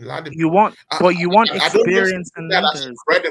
As a credible excuse. We have Thomas Partey, 30s. Mind you, he's flirting with prison time. That's a separate one altogether anyway. We have Jorginho, who came from your football club. Yeah, he's going to visit the courthouse very soon. Yeah, I know. He's flirting. Yeah. Why you're smiling when I said that. But see, we have Jorginho, 30s, right? Yeah. So if he comes in, that will make it up to like about 4. Tony, why do you, when you're saying resale value, when you say resale value, why do you care? Listen, this whole resale value thing, only clubs like Brighton and Fulham and Spurs care about selling players for resale value. You're not a small club, right? Resale value because we need to get money because Arsenal usually, depends on the money we get most of the time to kind of like show up some certain type of signings that will be having a summer transfer window. We need to get to a point where we need to get money from players that we have at the football. Tony. Okay, so question. No, hold on. How about making money? Go for it. You're saying resale value. So does that mean you would sell? But like Saka has sell value, as does Martinelli, as does Odegaard. Would you be willing to sell either of those three to supplement a transfer? Is that what you mean? No, it's quite different because you can't put them in the same bracket. I'm talking of 31-year-olds. But why would you want to sell? If you have okay, that's fine. But if you have a chance to bring in a world-class midfielder, a world-class player. No, forget Mbappe. If you have a chance to bring in a world-class experienced player, has been there, done that, has won, even if he's 31 or whatever, that can come in and take you over the line to win the title, why do you care about resale value?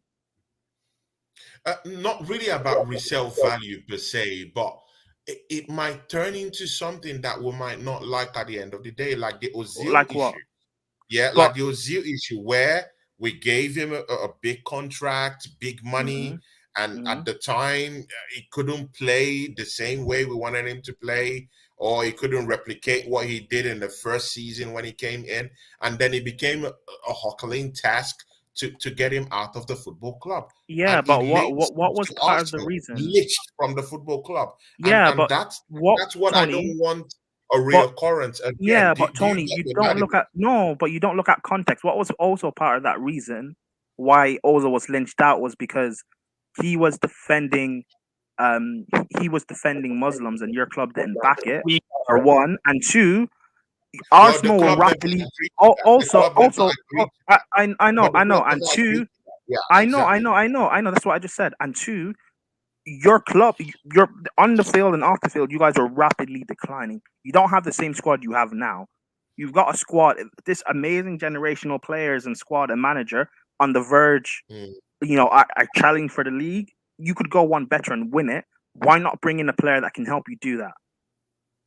Because of his age. It doesn't make sense. People said the same thing about Thiago Silva for Chelsea. He is still now a world-class defender. And he's 38. Yeah. So why not have a chance to bring in Thiago Silva's first season, he came in and we won us the Champions League. Why not have that same effect with Gundogan that can help you win the league? Word don't even have to be a Gundogan. Yeah, exactly. Yeah, that one is good. But again, I know Arsenal's history with all these players, all these over 30 players, we have a horrible history when it comes from rival teams. Tony, you are right. The useful ones are different, but we've had this over and over again, and it's only a fool that tries this thing over and over again, with no reward. Tony, you are right. So I'm tired of being in that situation. Tony, you are right. You are right. Players that can be winners and also have resale value for Tony, you are right, but it's also the same. This is also the same football club that we know throughout recent years' history that don't spend big on more than one player in a window, and you believe you'll get Rice and Caicedo. It's the same club. Yeah. And by the way, if you want these young players with experience, then you should go at that are leader. You should go for Rice over Caicedo. Rice is a leader. He led West Ham to the conference. But again, that's what they're doing right now, right?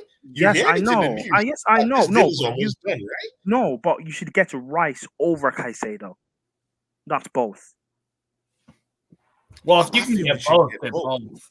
I really don't think you should get both. I don't. Again, there are. I don't rate Caicedo highly. There are better I don't rate Caicedo highly. There are better midfielders out there than him that you can get. No, but why? Michael Parmella? No, but seriously, Ladimus is the only one that doesn't see Caicedo for the player he is. I think he is good, but I think he's being massively hyped and overrated by football. Overrated or something, right?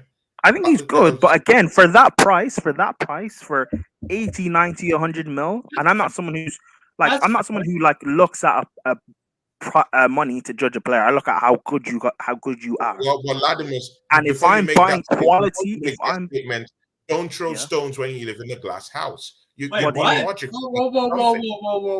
wait, hold on, wait. I'm talking to Ladimus.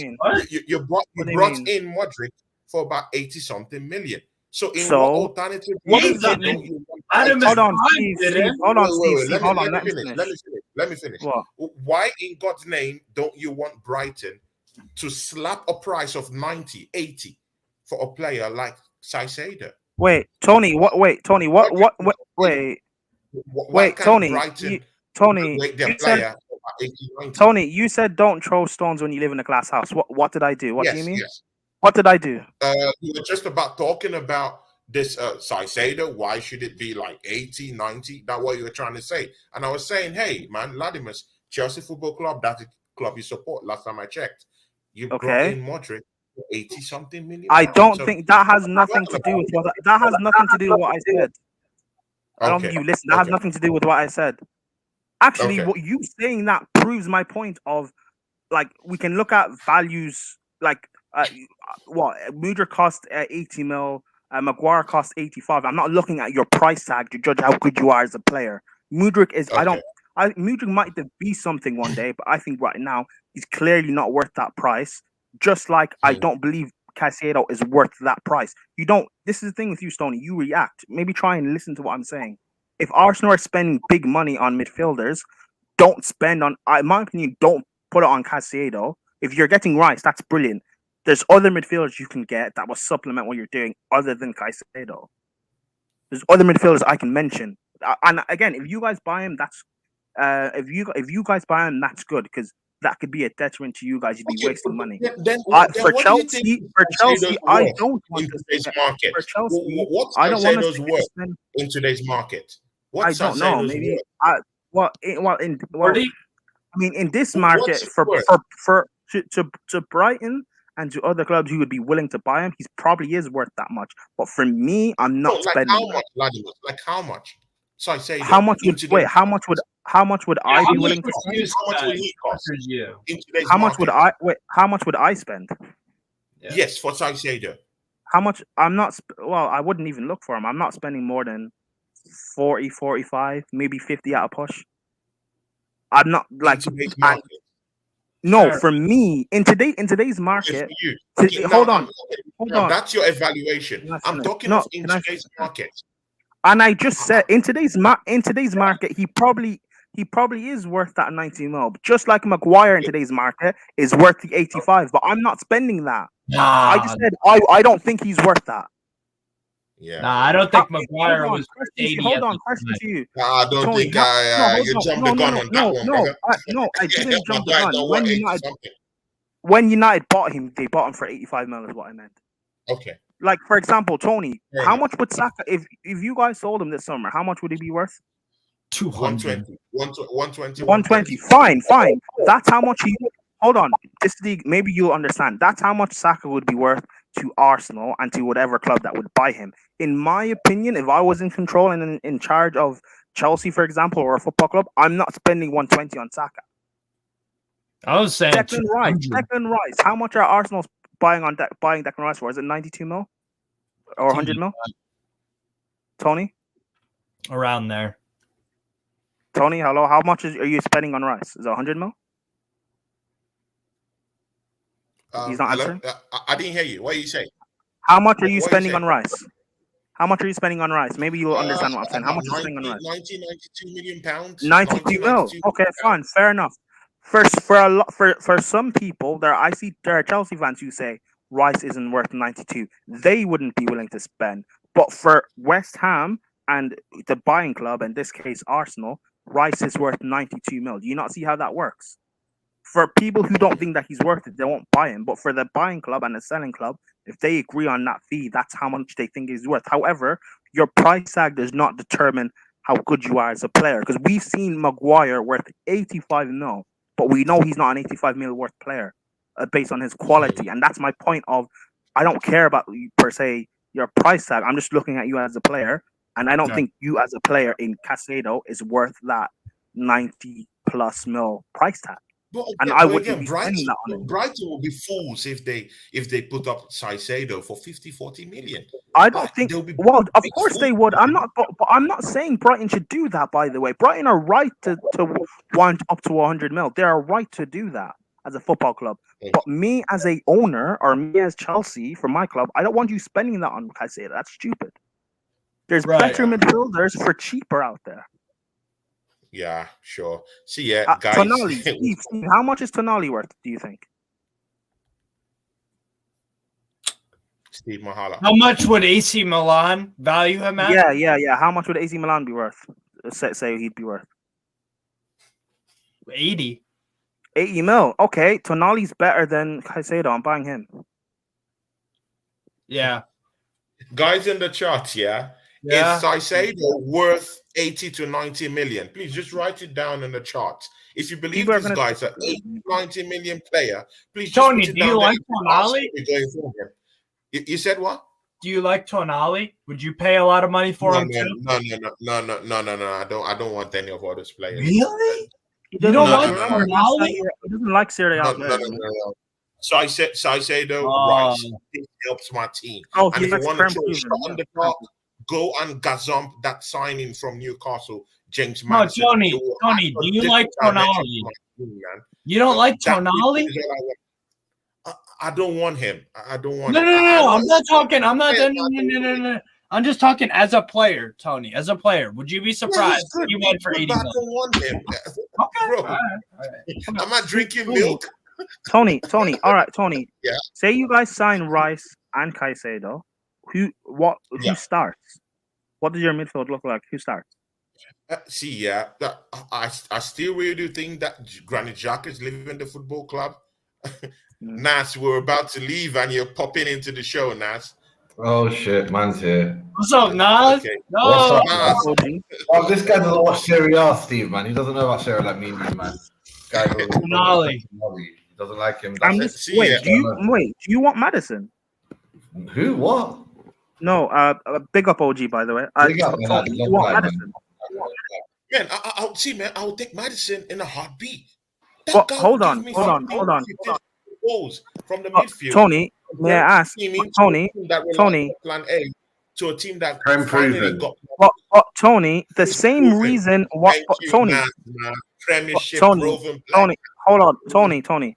But Yeah. you didn't want Castagna. Castagna's prem proven, but he got relegated. The same thing. Okay, Hold but he got on. Let me relegated, finish. But Let the me finish. defense got relegated, Now let me right? finish. But Steve, do you remember the same reasons Tony gave for not wanting Castagna? That should also apply for Madison, by the way, right? Surely that applies to Madison. They play for the same team. They both got we relegated. all know. We all know that James Madison is an exceptional player. He's an elite. He is not an exceptional. In my opinion, he's At not an least in exceptional the player. Premiership. We all know He's this. not exceptional. He's not. We all know this. How do Steve, we what makes it Tony, how much is he What worth? makes How it much is he worth? Okay, What good. is Do you know what is his price do you know how tag? many goals is average? See, he's a What midfielder, right? what's Attacking what's his midfielder, right? price tag? Do you know how many Yes, I do. goals? What's his price Ladies, I'm tag? asking you. Do you know how many goals I asked James first. Madison has averaged over three seasons? Yeah, I don't think he's it doesn't matter. I don't think he's exceptional. That's What's what his we said price about tag? Madison. What's Well, it doesn't Madison's matter. price That's what tag? we said about Goal Mount. scoring We midfielder. said about Mount. Israel, look how much he's Pause, averaged last 3 seasons. Pause. What is his price A tag? goal scoring midfielder, a goal scoring midfielder in the league, in the Premiership, who would literally give you 12 to 15 goals in the At Premiership. Leicester, It doesn't matter. yeah, Vladimir, at Leicester, I don't Vladimir, care. What's his please. price tag? What's his price tag? What how much is he worth? What's his price tag? At least 40, 50 million.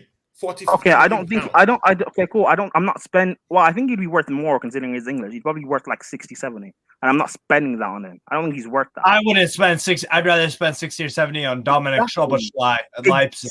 Or SMS, Milinkovic Savic. Exactly. But you got He's not Madison is not that. Well, Madison is not Sergey's more of an Madison is in the market for him. And you guys Yeah, are I about know Steve what you mean. Mahala. You're about to drop 40, 50 million for this guy. for Madison. I like Madison. I'm just saying I would rather Madison. go for Szoboszlai. I mean, thank you. Better play. Steve. Thank you. You know ball, Steve. Thank you, man. See, Nas, yeah. Vladimir, I'm gonna take skin with all these your jabs, man. Bro, your jabs doesn't hit me again. I'm not throwing jabs. Nas, will you take James Madison in your football club right now? No. Guaranteed 12. Nah, he's not Chelsea. He's not Chelsea. Obviously, would he get into the Real Madrid squad? Would he get into Man City squad? No, he wouldn't. So of course, I think Man City. Ooh, there's a case for Man City, I think. Why? What? No, there's not. Really? Right now, this squad No. last week we saw Gundogan and KDB. He wasn't even get subbed on. Wait. If we're respecting Kovacic that much and is going to Manchester City, why aren't we respecting I think James there's a case Madison? for Madison. What had Madison won? One FA Cup, right? You win the league. What has Kovacic won? Every fucking thing in football, including bronze medal, World Cup. Kovacic is tried and tested at the highest level. Yeah, he has a track record, Kovacic. Kovacic is tried, tested, and forged at the highest level. He's better than But Madison, James obviously. has won a title. He's won a title. Wait, this No, is he a hot hasn't. take. No, he Tony hasn't. says No. Madison's good enough for Man City. No, that's the hot take. Tony says Madison will get into Man City. No, FA he's Cup, not won a right? title. He's won the FA Cup, right? He's won the FA Cup, right? Okay, so what? So what? That's literally what he's won. It was against He's a us. proven Premier. He's a Parity proven. FC. Okay, but Premier he's not League player. better than Kovacic. He's not. But Kovacic is also a proven Premier League player. Kovacic has He's a also won the World Cup. Champions League. Rob, he finished Multiple. third in the World Cup. Like, you know how great Kovacic is. Take Like, a James Madison before I But he's take a not- Kovacic. That's okay, but clearly Pep That's your disagrees with opinion, you, then. and I'm trusting Pep over you. nah, come on. Tony is better than Pep. Pep, no, but Pep, Tony, no offense No, to you, you're my listen, guy and everything. Listen, But- man, he keeps jabbing me. Pep- Got no props, No, man. no, Tony, I'm Black not giving you a Floyd jab. Mayweather, it's Tony, okay, Tony, man. I take those Tony, jabs, no Tony. problem. I'm Hey, not Lad, giving you a stand the jab. knockout, You're man, You're my guy. No, Tony, you're my guy. I'm not giving you any jabs. Clearly, Pep agrees with me. Pep agrees with me. So I'm trusting Pep. Yeah, true. Of course, I agree. But Nas, will you take a James Madison in your team No, than keep Kovacic in your team right now? neither. Oh, yeah, I can't. You gave me it's suicide, you know. You gave me two loaded guns. Either way, I'm fucked. They're both bad decisions for Chelsea as it is. I mean, Madison unless he was free, maybe you can make a punt for him. If they want something called money for him and enough money that will affect the other transfers. Let's be real. Madison, we'll take him for free.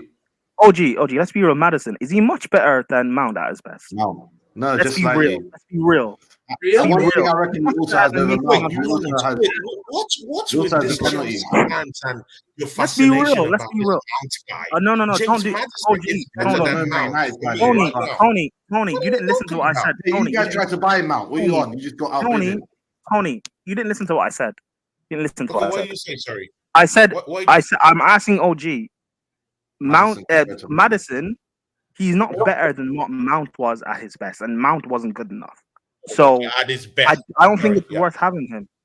Yeah, of course not. Like, is Madison better than Odegaard? No. There's no point buying a Madison. All these top clubs. Why do you look at Madison though? Arsenal, no one's linked when you look at Madison, I don't think it's a bad idea getting in. No, but Tony, as a backup, Tony, coming for Odegaard, he could run the show for Odegaard. Tony, from the wings, he's a iconic player. Tony. Okay, here's the thing. He has everything in Arsenal. Tony, here's the thing. As a backup, you know what? I'll agree with you and say as a backup, maybe he's good enough. But here's the thing. His price tag, 75 mil, 70 mil. I'm not spending that much on a backup. Are you crazy? As a backup player, I don't think it's up to 70. Even Leicester will be crazy. No, they'll be 60. It'll be 60, I think. How much is that? Going to be 60. It's going to be like how much? 60s. Nah, they'll get him for 40. Okay. In the championship, 40 at worst. No. Okay. We'll buy him for 40 mil. Okay, Steve. 70. Okay, Tony. 40 mil. I can find 40 mil. That's decent for a goal scoring Premiership proven midfielder because you don't get them that much. You don't get goal scoring midfielders. Nas, yeah. Last season, hold on. Who was the highest goal scoring from the midfield, from midfield position? Steve Mahala, do you have those figures? Nas, do you know? No, who does say Madison? Take away his penalties. No. The highest goal scorer from the midfield in the Premiership. From midfield. Well, I know Madison has. Let's see, Madison Premier League. 10 goals, 9 assists. 10 goals, 9 assists. Now, do you see those figures? Man, that's decent. Yeah. You don't get those numbers easily. How many were penalties? Penalties, it should show up here. Penalties. I don't know of penalties anyway. He scored 2 free kicks. Right foot goals. 8. So actually, no penalties. No penalty goals. So you can imagine. So is that good? So man, I don't know why. Why is he not here? Why is he not on this page of 25 players with goals and assists? He's not even in the top 25. That's why I'd rather get Szoboszlai for me. If we end up with... There he is. There's Schlopp from. There's Odegaard. There's Bearman, Gundogan, Silva, Ward-Prowse, De Bruyne, Rodri, Jorginho. Yeah. I'd rather get Szoboszlai for me because he's younger, more of an upside. I think he's a better player. I think he's a bit more complete than James Madison. That's just me, though. That's just you. Thunder Road, of course, our fan down here, Thunder Road says here, Madison and Odegaard would cook. Hey, someone in the chart is cooking. Get him, man. Take him. Yeah. Take him. Madison and Odegaard would cook. Are you even linked to Madison? I agree. Are you even linked to Madison? Is anyone here linked to Madison? Yeah, Newcastle. Yeah, Newcastle's linked to Madison. And bro, if we get him, I'm chilling. He wouldn't be my first pick, but other than Mbappe, who would make you go over the moon? Well, if we got Mbappe, man. If Mbappe came, you'll become crazy. Oh my god, yeah. Are you fucking kidding me? See, guys in the chat, don't believe the news that says that Arsenal is going to go get Kylian Mbappe. Please pause. Don't believe those fake news. Yeah, fake news. Like AFTV. Kylian Mbappe. Well, so AFTV talk about it. 150 million to PSG for this guy. I don't believe that story. Arsenal is not in the, they're not in the running for this guy. Probably maybe. See, yeah, but I started seeing something in the news, Nas, and Steve and Latimus. Manchester United. Yeah, we can hear you, Latimus. Sorry. Manchester United in for Kylian Mbappe. That makes sense because they got that Qatar money come, but that will literally stop the whole. That's it. According to FFP, they'll have like 30 mil to spend after that. So it's a 1 year. It's a one-person signing this season. Would it make sense?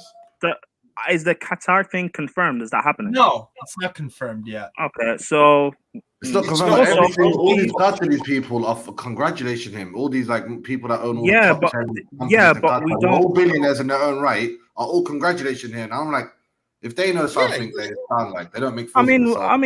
Maybe we'll see. Steve, how much did Willock cost to go to Newcastle from Arsenal? How much did you guys spend? 25. About 15-16 million. Cool. Madison is not that much better than Willock. There'd be no point you guys buying him to be on the bench. He's better than Gordon, though.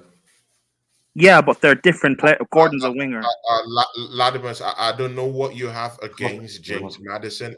He's just not that guy. He's just not that guy. People have opinions, but he's just not that guy. Listen, Latimus likes Rice. I don't like Rice. Everyone has a different opinion. But he's just not. What did you say in a season? Arsenal 10 goals in a season. No, but I'm not talking about Arsenal. I'm not talking about Arsenal. I'm not. Okay, even at Newcastle, he hasn't given Newcastle 15 goals this season. But Willock, but Joe Willock more than him. And yes, James but as Arsenal, but Willock has come up clutch for Newcastle since he's been there, for one, and two. As Newcastle progress over the coming seasons, Willock will be more of a squad player. And he will be very good as a squad player. Madison spending that much money on a player that is not good enough to start for Arsenal or to start for Cities, to start for the top best teams in the world. Bro, man, speak for yourself, man. I would like him to be in my team. Of course you would, but you would take him over Kovacic based on age, or over Gundogan based on age, even though Gundogan and Kovacic are superior players. So there's a reason why Pep doesn't want Madison. No top manager has looked at Madison. Maybe he hasn't looked at him as a player. You don't know. You're not in his head. But we would know because it would be rumored. There's no links to City, so we would know.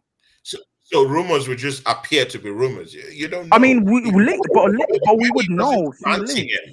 But we would know through links. Bro, if he doesn't want to play, would there be a link? That's it, man. If Pep doesn't want to play, no, but that's my point. He doesn't want him. He doesn't want him. Imagine that. No more mount. That's my point. You said if he doesn't want him, why would there be a link? That's my point. There are no links because he wouldn't want him. Okay, good. Final question before we call it an end on the season finale of Me and Steve show. Next season is going to be me, Steve, Latimus Prime will be coming into the fray. So Latimus is going to be coming down here. Yeah, you see, he brings a lot of spice into the whole thing. Lots of frying oil, frying that big dish. And speaking of Mbappe, do you and Michelle would also be here with us next season. So speaking of Mbappe, should he go to Newcastle? Yeah. Tony, I asked the same question to Steve Mahala. He was just no. But I'm asking you, Tony. Tony, sell it. Tony, sell it to Steve. Sell it to Steve. Why should Newcastle buy Mbappe? Sell it to him. Go for it. See, man, you're in the Champions League. You're a big team. So is Real Sociedad. And so is Arsenal. Hey, Steve, relax. Tony, people, relax. Tony speaking. Also, you're Tony speaking. Right now, have you ever man. found an Arsenal fan that said they can win Champions League? They all know they're not. New Manchester City. Champions League is not as good as it is unless you why don't you want Kylian Mbappe? In it, Steve, Champions League is not that great if you're not going to win it. It's like when you 100% know you're not going to win it. It's like, why do I even care about this now? Arsenal can't win it. It's cool for me. It's cool for me because I've never seen Newcastle in the Champions League. But like, it was cool the first 1 or 2 times. It's like, wait a minute, we're wasting time and money here and resources. We have no chance of winning this. I'd rather finish third. I'd rather finish third in the group than get second or first and then OG. That's how I felt under Frank when we got out of our group and we faced Bayern. I was like, why are we in this, man? Literally. The laws of physics have stopped Englishmen from winning fan in the Champions chat League. talking about Kylian Mbappe. Please just forget about. Please, I care for your Premier League, bro. He's coming I don't want you to start getting heart issues, cardiac arrest, your liver torn. Get heart issues? Please. We're not getting Kylian Mbappe. Please don't get your hopes high. Just keep it. Have you read the article where it said No. Said like 90% of football players that get heart issues. Don't go there, please. I'm not gonna go into it. Tony, can I ask you a question? Tony, can I ask you a question? When you were talking about signing a player like with like the sell-on value, give me an example of a player Arsenal could sign this window that would have sell-on value in the future. What do you mean? Like what? Caicedo. So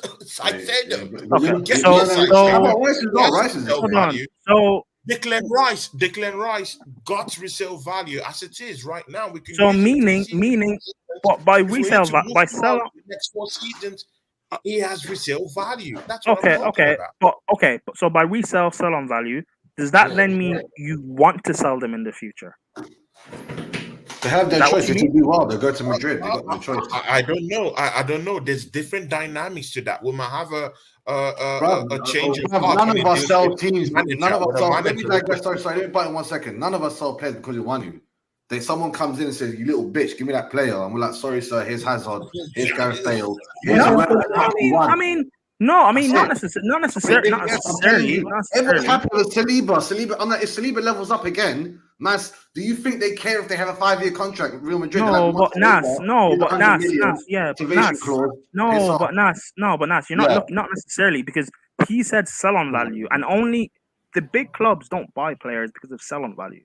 They buy you because you're good. Because they're good there and then. It's not like a Brighton who, when they saw Caicedo, yes, Caicedo, quality player, but they knew in 2, 3, 4 years, whatever, he would develop enough to a point where they could sell him for a 77. That was done on the lowest level, Adamus. That's done on the we spent. But that's my point. But he said sell on value. Like Chelsea, we spent a bit on Hazard, right? We spent a bit on his brother and his family. We sold him. We made a lot more. You know what I mean? Yeah, but OG. Yeah, Real Madrid made a lot more by winning everything multiple times. But OG.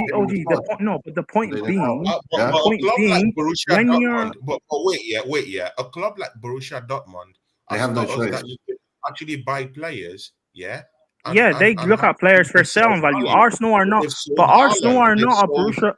Arsenal are not a yes, but you guys are all interrupting. You guys are all interrupting.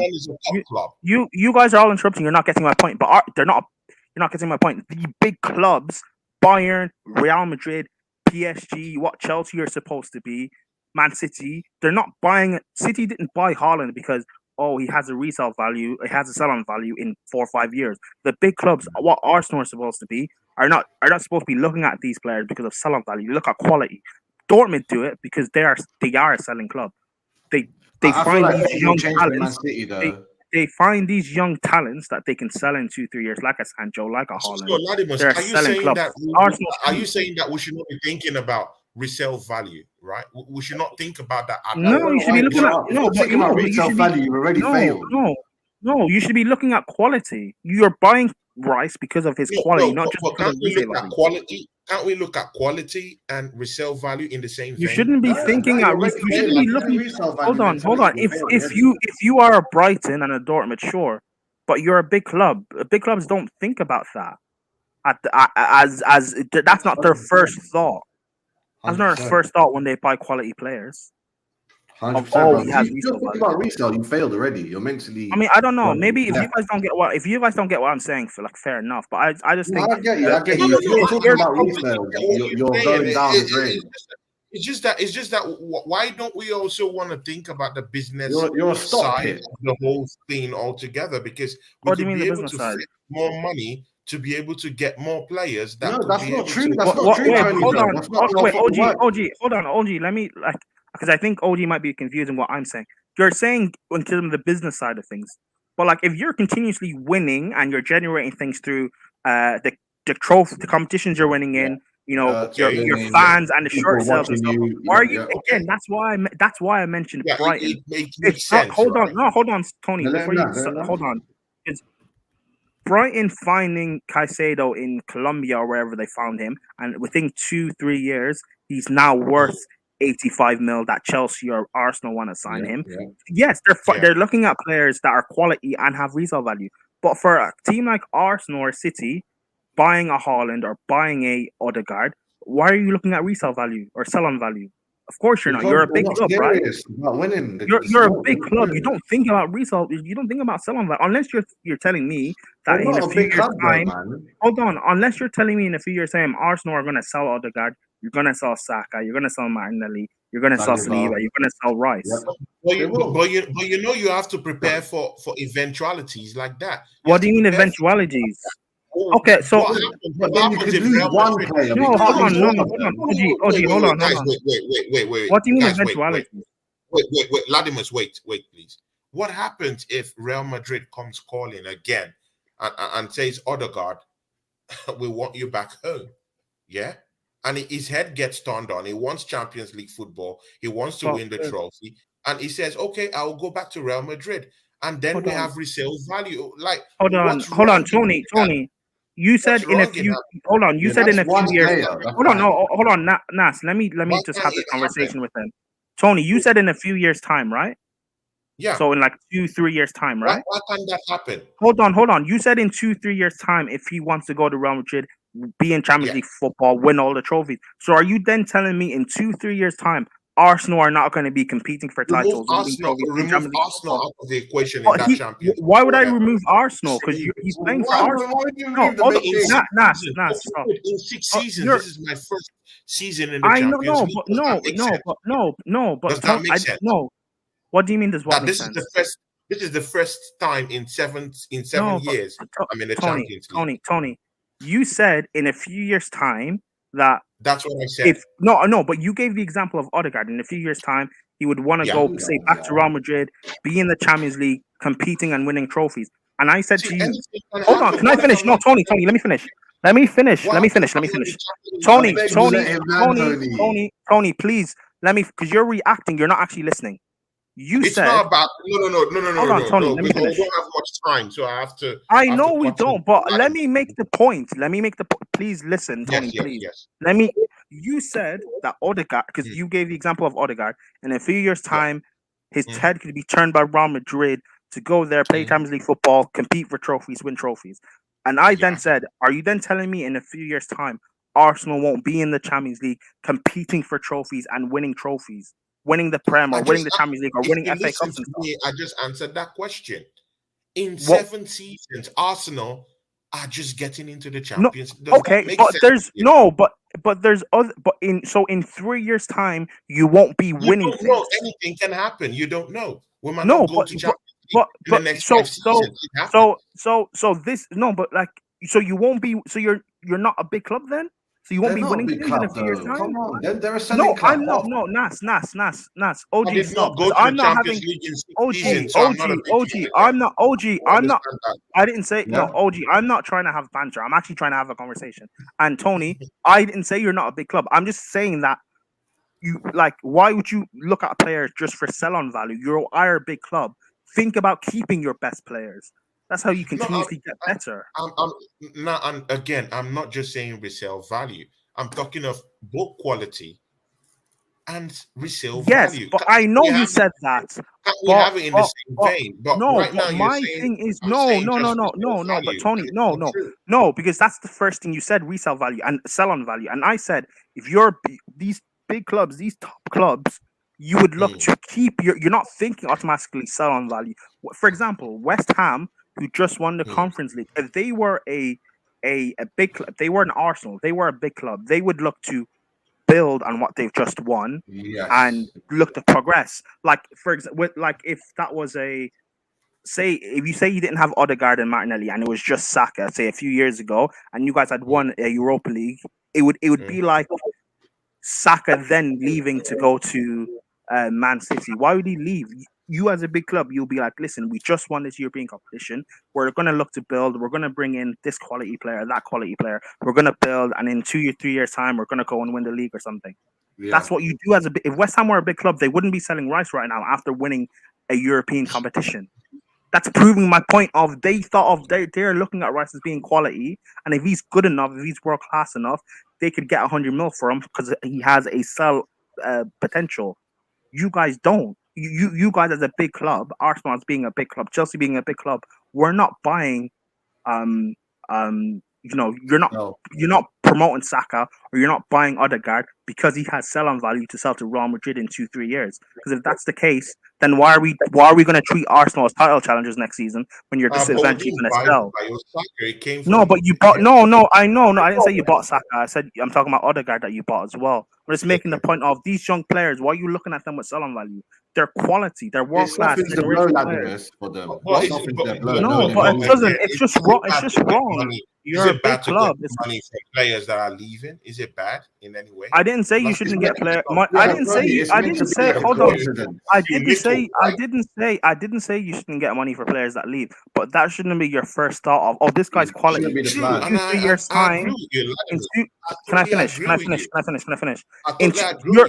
thought shouldn't be. Oh, your thought shouldn't be. Oh, this Saka guy has a bit of talent. He looks quality. Oh, you know what? In 2-3 years' time, he might be world class, and we can sell him for 100 mil. That shouldn't be your thought. You're not West Ham. You're not Dortmund. Mm-hmm. That's my point. Obviously, quality players have sell-on. Obviously, quality players have sell-on value. It's obvious quality players have sell-on value. Obviously, if you're world class, obviously you have sell-on value. But that's not your thought when you have a player. Arsenal's record signing, Vladimir. Arsenal's record sign, £72 million. Yeah. Yeah. No resale value. Right now, he wasn't good. He wasn't good in the first place. Everywhere for £5 million. No, but Tony. You're talking about Pepe. But you spent, but that goes back to what I've been saying. I've always said you spend big money on a player that wasn't good. If you would spend that 72, no, you can't say so. I can. I don't because I've never. Okay, I've never rated Pepe. Okay, I've never rated Pepe. Okay, Tony, that's fine. I've never rated Pepe. So I don't. What you're saying doesn't matter to me. You spent money on a player that wasn't good, and he turned out for you guys not being good. So you wasted that money. But if you would spend that 72 mil on someone of quality, like a Salah type or whatever, someone of world-class quality. Hold on, Tony. You wouldn't be complaining about selling value if you had spent that 72 mil properly, right? Because look at we've signed Mudryk. Hold on. But we've signed, for example, you don't rate Mudryk apparently, even though you did before. We've wasted money on Mudryk, this guy, right? Does he have sell-on value? We spent 80 mil on him. Does he have to sell on? We spent 60 on him. It's too early to say where's money. Hold on. Does Mudryk have sell on value? We could have a good season next season. But that's my. But Tony, that's my point. You don't look at when you're a big. But Tony, that's my point. When you're a big club, why are you spending money on quality players based on sell-on value? That's ridiculous. Well, that's not how you operate as a big club. That's Arsenal, though. I already agreed with what you said. I don't know what you want from me, my brother. You clearly don't. You keep trying to defend. I agree with you that it's good to look at the quality. Yeah, of course. But can't we all have everything as a total package? What do you mean as a total package? Talking about Rice. Rice is a young player, Premiership proven. Nas, do you agree with me? By the time they become all good, you can actually win something, and it's like, what's the point of selling them just because they're worth more money? You should do your best to keep them. I just don't see Arteta changing this culture. You guys will sell something for 100 mil, and the board will all be happy and laughing. Exactly. So it's not just. Obviously, they'll have value if you choose to sell them, but you shouldn't be thinking about selling them as your first buy. Exactly. You shouldn't be thinking in the first place. That's my point. Understandable. Totally You're trying to understandable. defend this. I don't know. But again, why I was bothering on this resale value is because Arsenal have been on the back end of lots of horrible deals that we can't even get money from players. We need to push. Özil wasn't that bad, man. Özil actually won this time. That's because So now we're stuck with Pepe. So wait, Ladimus, I've allowed you to speak. Let me just say something and let OG say something, man. Yeah, you've been talking, man. Pepe, yeah, no resale value, no money to be recouped, nothing. Shit. Total dog shit. Yeah. Neni, now he's shit. But when I said he's not good, you were telling me about Lil. Fine. El Neni, totally off the table. No resale value, nothing. We get nothing from him. Yeah. Bellerin, nothing from this guy. Yeah. The guy that went to Monza, what's his name? Pablo Mari. Nothing. See, all these players, we're getting nothing. So even William that came from your football club, that's what I'm talking about. No resale value. Yeah. So I'm tired of whether they're quality players and of course, Williams last season in Chelsea was still okay. It's not he performed badly. He was good last season for Fulham. This season. See, that's what I'm saying. It was still falling into the same stuff. It was still a quality player before he left Chelsea. But when he came to Arsenal, he did nothing. And he did not even have a result value. We had to ship him off to Brazil, to Corinthians. And that was with an agreement. Not even money. Not one nickel. So that's why I'm talking about resale value. Do you know what that shows me, though, Tony? Tony, do you know what that shows me? That shows me as a club, Arsenal don't know how to sell players. True. To get money for them. So that's not resale value. That's just your club. Because Chelsea, because you guys didn't get anything really when you Aubameyang went to Barcelona. And then Barcelona got money when they sold Aubameyang to us. So that shows me you guys don't know how to get rid of players properly. Bombs, okay, so you don't know how to get rid of players properly. So don't blame that on salon value. Blame that on your board. Because Chelsea have got rid of absolute bums for money. We've sent bums out on loan and got a lot of money. You know, Bakayoko. Yeah, you remember like when we bought him for? No, remember. Not Jorginho. You said Jorginho, but whatever. Yeah, OG. Remember Bakayoko? You remember we bought for 40 mil? Remember we bought it for 40 mil? Yeah, Monaco. Do you know the amount of money we've amassed on loan deals for this guy? A lot. Yeah, we made more than our money back, and he's a bum. So, like, that's down on you guys. And that's why they changed the loan rule because of Chelsea. Yeah. Now we can only 7 players. Well, you've not had any resale value on Lukaku. How about that? Blame. Okay, good. Good for you. But your club is shitty too, bro. See, man, we've come to the end of. What do you mean? My club is shitty too, based on what? Take the jibe. That's not a jibe. That's dumb. Take the jibe. What a Champions League for your club. I have the control. No Just Champions calm League. down. Calm down. It's a dumb jibe. And okay, just and now you're muting me like a child. It's a dumb jibe. Hey, just calm down, man. I won't accept that on my show. Let's just end it on this bad note. Oh, you kicked them off. No. I don't like that on my show, man. I don't like that, man. I was going to end this with a question of simple yes or no. Whatever. No. Ladimus, totally off. If you don't want to respect other people out here, man, it's totally okay, Ladimus, man. If you want to disrespect people, please, man. Because I would never disrespect you. Don't disrespect every other person here. Allow other people talk and stop saying this, bro. I don't operate in that way. I don't like that type of. What a convo here, man. See, man. Steve Mahala and Nas. See, just one last stuff before we go. Yeah, please. Man City just won a treble. Yeah. Manchester United won this treble 99. Please, for God's sake, which treble is the sweetest? Yeah, which one makes? I wasn't even around for 99, so I ain't gonna act like I know. We'll go Man City. The 99 one was like so revolutionary that the politicians were speaking about it, like on live TV. It was such a big thing. Like, congratulations to Man United for winning the treble. Like, it was Tony Blair at that time, I believe, so John Major. And to be honest, that one was more like a movie because of how the finals went, the FA Cup final, how the Bayern Munich final went, even the game before that. Man City's one was so easy. It was like almost like there. It depends what you want to see. If you like Hollywood movies and you want it to be a real plot, then Man United one's better. It made more. It was against the odds.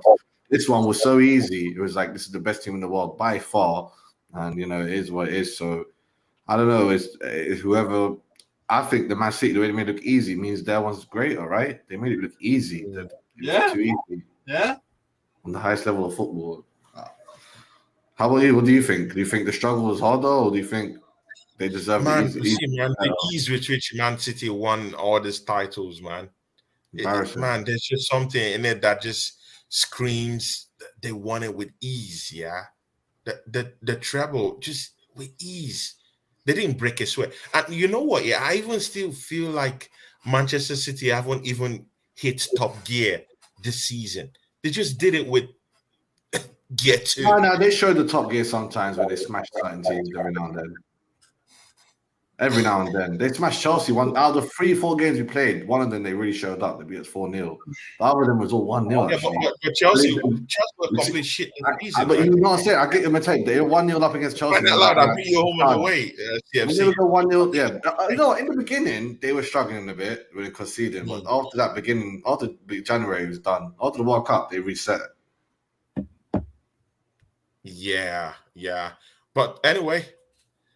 Are you going to win Champions League? That's the one question. Are Arsenal winning Champions League this next season? Man, that's it's a quick yes or no. Any Arsenal fan needs to think about it. Get me Caicedo. Get me Cancelo. Get me Caicedo. Bring in Rice. Okay, no. One striker, I'm good to go. I might just win the Champions League. They're not winning the Champions League. No, none of them win the Champions League, I might just win the Champions League. Winning the Champions League next year, probably higher. You have to eat your hat. You have to eat your glasses if you win Champions League. You have to eat your hat on the field. Don't know. You have to buy some chocolate glasses or something. You buy some, sherbet hat or something like that, man. Because I'll shave your head like Hassan. Something. Oh no! I'm never doing those kind of bets. No. It's not worth the Champions League. All right, man. We're gonna cut anyway, man. Yeah, we've come to the end of the show. Yeah. So let's end with the last. What are your channels, guys? Yeah, okay. Ladimus, are you there? Ladimus, am I going to be allowed to speak, or am I going to be interrupted and muted? Ladimus, yeah, you're so disrespectful.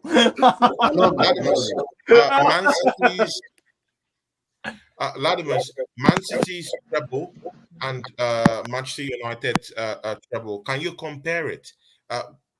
Which one is the most spectacular one? Which treble makes more sense to you? That, oh my God, this one more spectacular. Am I going to be allowed to speak, or am I going to be interrupted? Yes, you can speak. Come on. No, I'm genuinely asking, by the way, because I don't want to speak just to be interrupted and accused of being disrespectful and removed. So I'm genuinely asking. Go for it. All right. Which is better? I don't know. I guess in my opinion, the City one is better. I mean, this season, City have had to come from behind to win the title, right? Yeah. They've gone up against an Arsenal team that's been breaking records for how long they've been top, and majority of people changing their minds and thinking that Arsenal will actually go on to win the league. And remember, City started off poorly at the start of the season, so for them to chase it, and they only really went top from April? I think City only really went top of the league and got the lead. So yeah, this treble is better in my opinion than United. Again, I don't maybe you remember United on that vividly, I guess, but yeah. Was that not the Champions League final where they were getting battered in the final and they only won it just near the end? It was 1-0 up until the 89th minute or something like that. And United I think this one by City is better, and it even makes it even better that all the hate they get and disrespect they get from rivals saying that City are not a big club, City are not important, no one cares about City. Well, you clearly do care about City if you have to say so much that no one cares about City. Yeah, but they cheated so blatantly. Like everyone was like, "Wait, how did this club make the most revenue in history of football?" They haven't cheated. Anyway. OG. They haven't until it comes out that they haven't cheated. I swear down. I felt like Arabs are too much. Well, man. They're I cheap. feel like We spell the most in the world. When we were winning, people said that we cheated. Abramovich was more sly about it though, man. He was like, okay, no, don't. Just give them These Arabs are like, no, I don't care, respect. Habibi. Here you go. We sell the give most them t-shirts their in the world. Fuck They Madrid. deserve it, bro. They because this season could have gone differently. If Arsenal had maintained their league and not bottled it, this wouldn't be a trouble. But Ladmis, what if Like, Man City never had no game in hands and they played Arsenal early? They would have been top of the table from early. Maybe, but that's they had game in hands over game. You don't judge on what happened. Yeah, right? but OG, well, how good Arsenal were in the early part of the season. What if Arsenal had beaten City then? Then maybe Arsenal would have won the league. So we can't say if but maybe. It played out how it played out, and they won the league. Give them their respect and credit. They've won. They're like, and I said this to City fans before the final. I said this to City fans before the final. Once you win this Champions League, you enter into an elite class of club. You remember when we won at OG? Remember when we won the Champions League and we signed Hazard?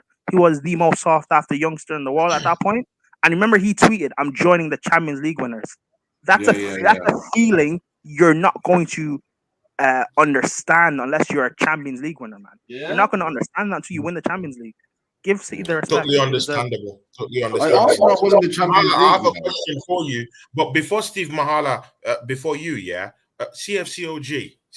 We've talked about this treble stuff, So that long-standing legacy of Alex Ferguson has been broken, Someone has, someone got the double treble, and done that, Right now, does the invincible season when Arsenal went through the whole season unbeaten? Oh my God! Is this the single most important legacy still living and breathing in the Premiership? Sure. Well, the only thing about that Invincibles, I lived through it. Like that was like the most. I don't know. Back then, we used to just get the newspaper in the morning, go to the back page, football. Like, it was the most heckled season I had as a Chelsea fan. They were like, "Oh, winning!"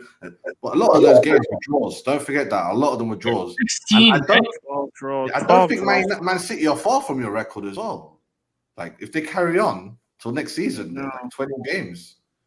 Yeah, less than that, I think. So also, I don't think that's the most important. But again, CFCOG, you managed to dance around it. I need conviction. I need affirmations. Of course. I need this type of. I put Invincible. CFCOG. Treble Invincible. CFCOG. See. I need affirmation. I need this type of bow down and kiss the ring kind of affirmations, I give it to Man City. I give it to Man City the bow down, and then I give Man United, and then I give all the bronze medal. That's good enough, man. It's the legacy of the Invincibles, the single most important legacy. Preston North End went invincible in the 1890s. Let's not ask any random guy in the pub, and they'll say, Alex Ferguson treble, the biggest thing in football history, and then it'll be Man City now, and then sometimes people say Istanbul's up there. Then the Invincibles, because Invincibles. No. OG, our record is better than the Invincibles as well. The Invincibles, no one's just broken our record yet. The home record, no one scored that. No one beat us in the bridge for like 5 years. No. The least goals. The least goals. OG. The least goals conceded in the season. No one's beaten that. You're more likely to beat the City have gotten very close to 16 goals. If City have gotten very close to beating that Invincible record without even trying. If they wanted to, they could. They just don't care about it. They cared about the trouble. You have to go for the draws as well if you want the Invincible record. Exactly. People care about beating the trouble. People care about winning a quad. The Invincibles, apart from Arsenal, other clubs don't care about it. Good. Ladimus, please, a quick one. If you could give us a yes or no answer, that would be good also. Is that same question I asked Nas also? Is the Invincible season the single most important legacy still remaining in the Premiership? No, it's not really for Arsenal, maybe, but no, it's not really an important legacy. There's other legacies still remaining that haven't been broken yet. There's other legacies. There's the 100 points that City have. There's the least goals conceded in the season.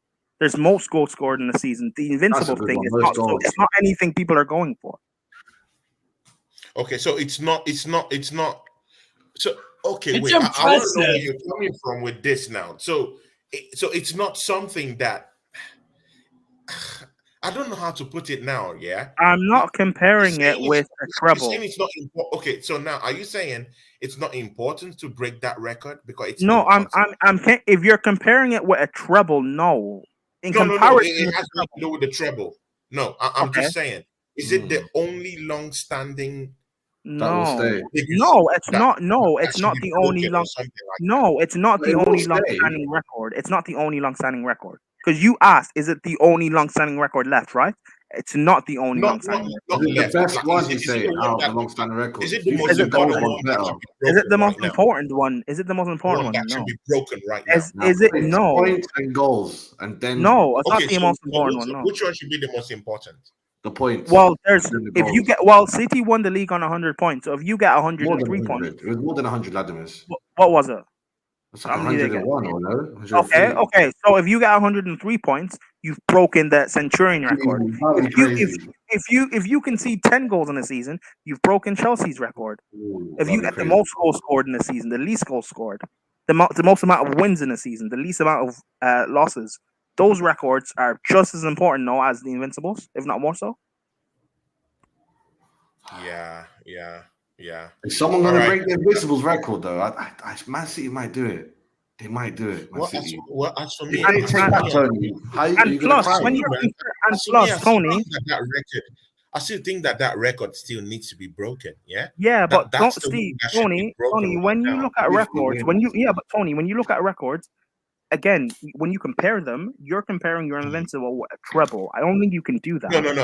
I did not compare. I No, did not no. compare. I'm not saying you are, but I'm not saying you are. But when you look talking about records, it's comparing an Invincible with a treble. I don't think you can do that. Yeah. If the I don't think you can Invincibles compare won Champions I don't League, think that you would be can compare. different. If they did, but they didn't. Wayne Bridge. Right. It was all his fault. Unless you're solely just comparing Premier League records, in which case, me personally, I would rather we break the Centurion record than 105 points will kill it. the That'll be Invincible banging. with 12 draws. Unless Chelsea go invincible and we're winning every single game, then And other in than all that, competitions. I don't care. I'll be real. But CFCOJ, of course, I know Latimer's stand right now. Probably it's not the record that that has the biggest legacy right now in the Premiership. To him, his own opinion. But you agree that it's the one to beat right now. Nah, right? I'll go with the points first, man. Getting the most points is like saying you're the best ever Premier League team in history. Like if you said to like a random American guy, this team's got the most points in this season history. They got the most points. It's like it's unbelievable. It's like how the fuck did they get 105 points out of 108? You'll be like, that's unbelievable. Where Arsenal, sorry, you guys, sorry, you man. lost Carabao Cup, you guys lost That's the your FA Cup, you opinion. lost Champions League in that season, you guys lost a lot of games in that season, and you drew a lot of games. Well, if you get the most points, you guys didn't even bust 87 points or something. If you get 100 points, But again, it's not about drawing. See, when you bring out this argument, it does though. That means entertainment value is It's higher not when you're about winning drawing. and scoring lots of goals. The season is that season wasn't about drawing.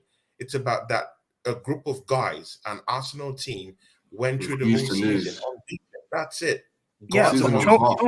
Tony, Yeah, that's what I'm Tony, talking about. it is So Tony. and again, no other team has been able to Are replicate. you gonna cry, Tony, when you lose that record? Are you gonna cry when you lose that record? Tony, question.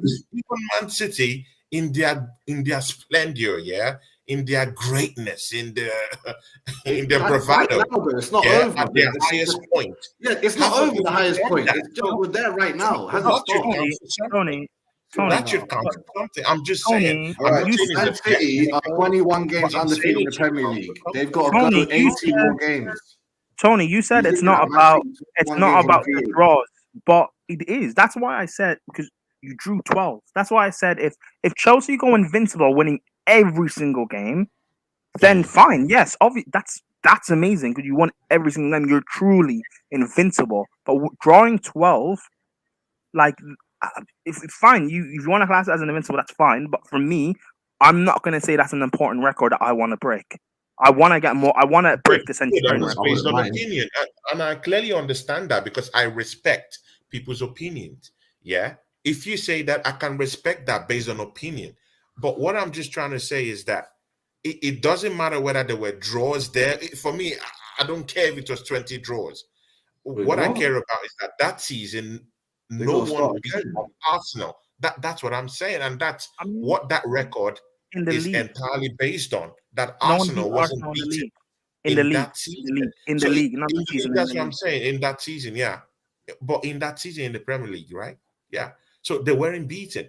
So if they were beaten, it's a totally different thing, but they weren't Yeah, beaten. but And if yes, it was but that easy to replicate, trust me, Manchester City would have done that. no one If said it's it's easy. like, No one said it's easy to. Obviously, these records are records because they're not easy to replicate. No one said it's easy. However, yeah, what is more difficult to do is amassing 100 points as opposed to drawing 12 games to push you over the line to be invincible.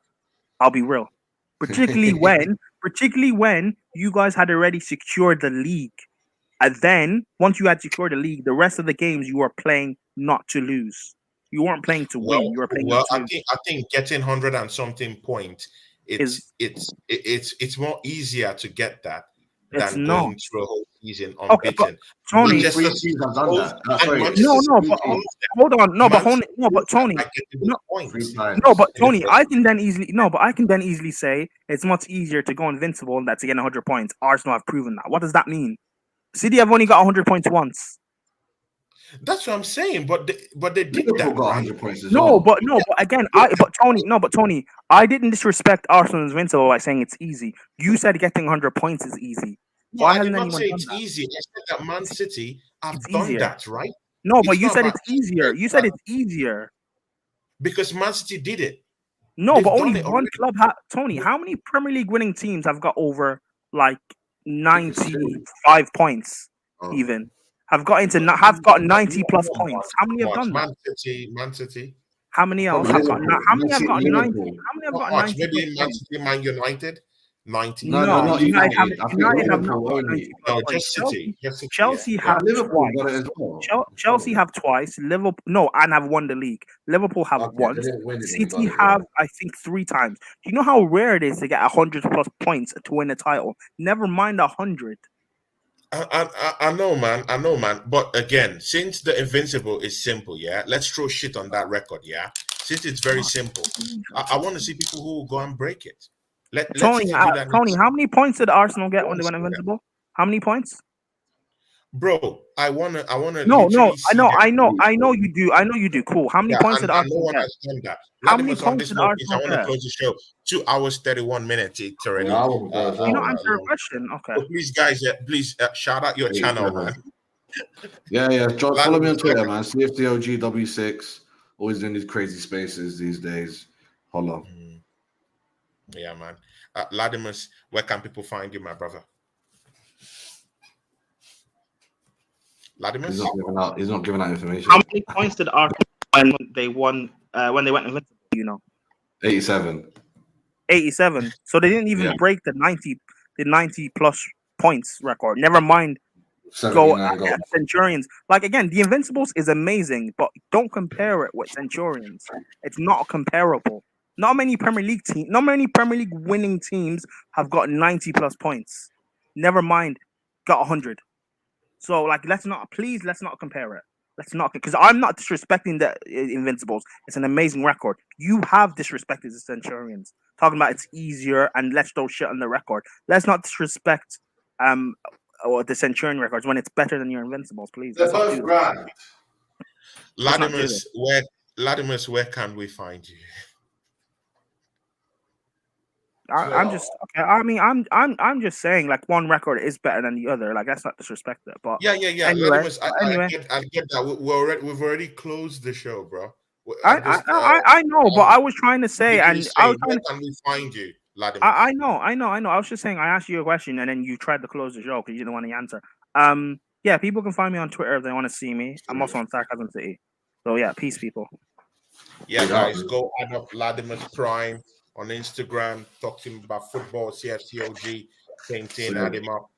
You know, big ups. Thanks for coming to the show. Big up, Steve has already left already. You know, of course, Ladimus, thanks for coming to the show. And of course, next season, me, Ladimus, Steve Mahala, and Andrew Bell will be, doing the show. So, guys, you have to join us. Me and CFCOG, I want to do something with him, but My it time is depends very on limited. Even now, man, I went overtime. I'm getting screwed by yeah, family. man, I know, man. But next season, but again, you can always still come up to this show too, and join us and No let's popping have and cooking me, man. yeah, exactly. So big ups and everyone, thanks. Big ups. Bring up, man. Yep. Sorry, I forgot. I forgot, guys.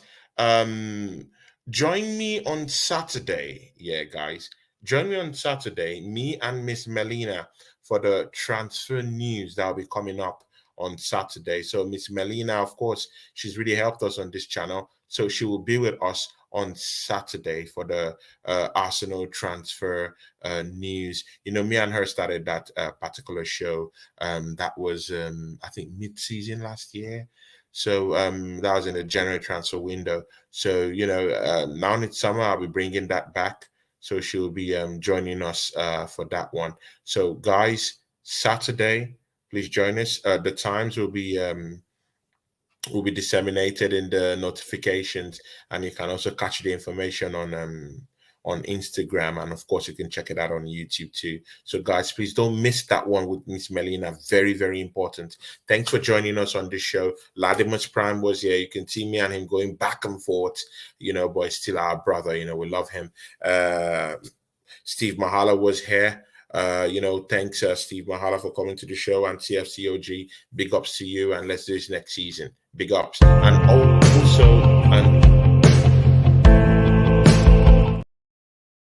And also Andrew Bell, who was also on the show. Thanks. So see you guys soon. Big ups.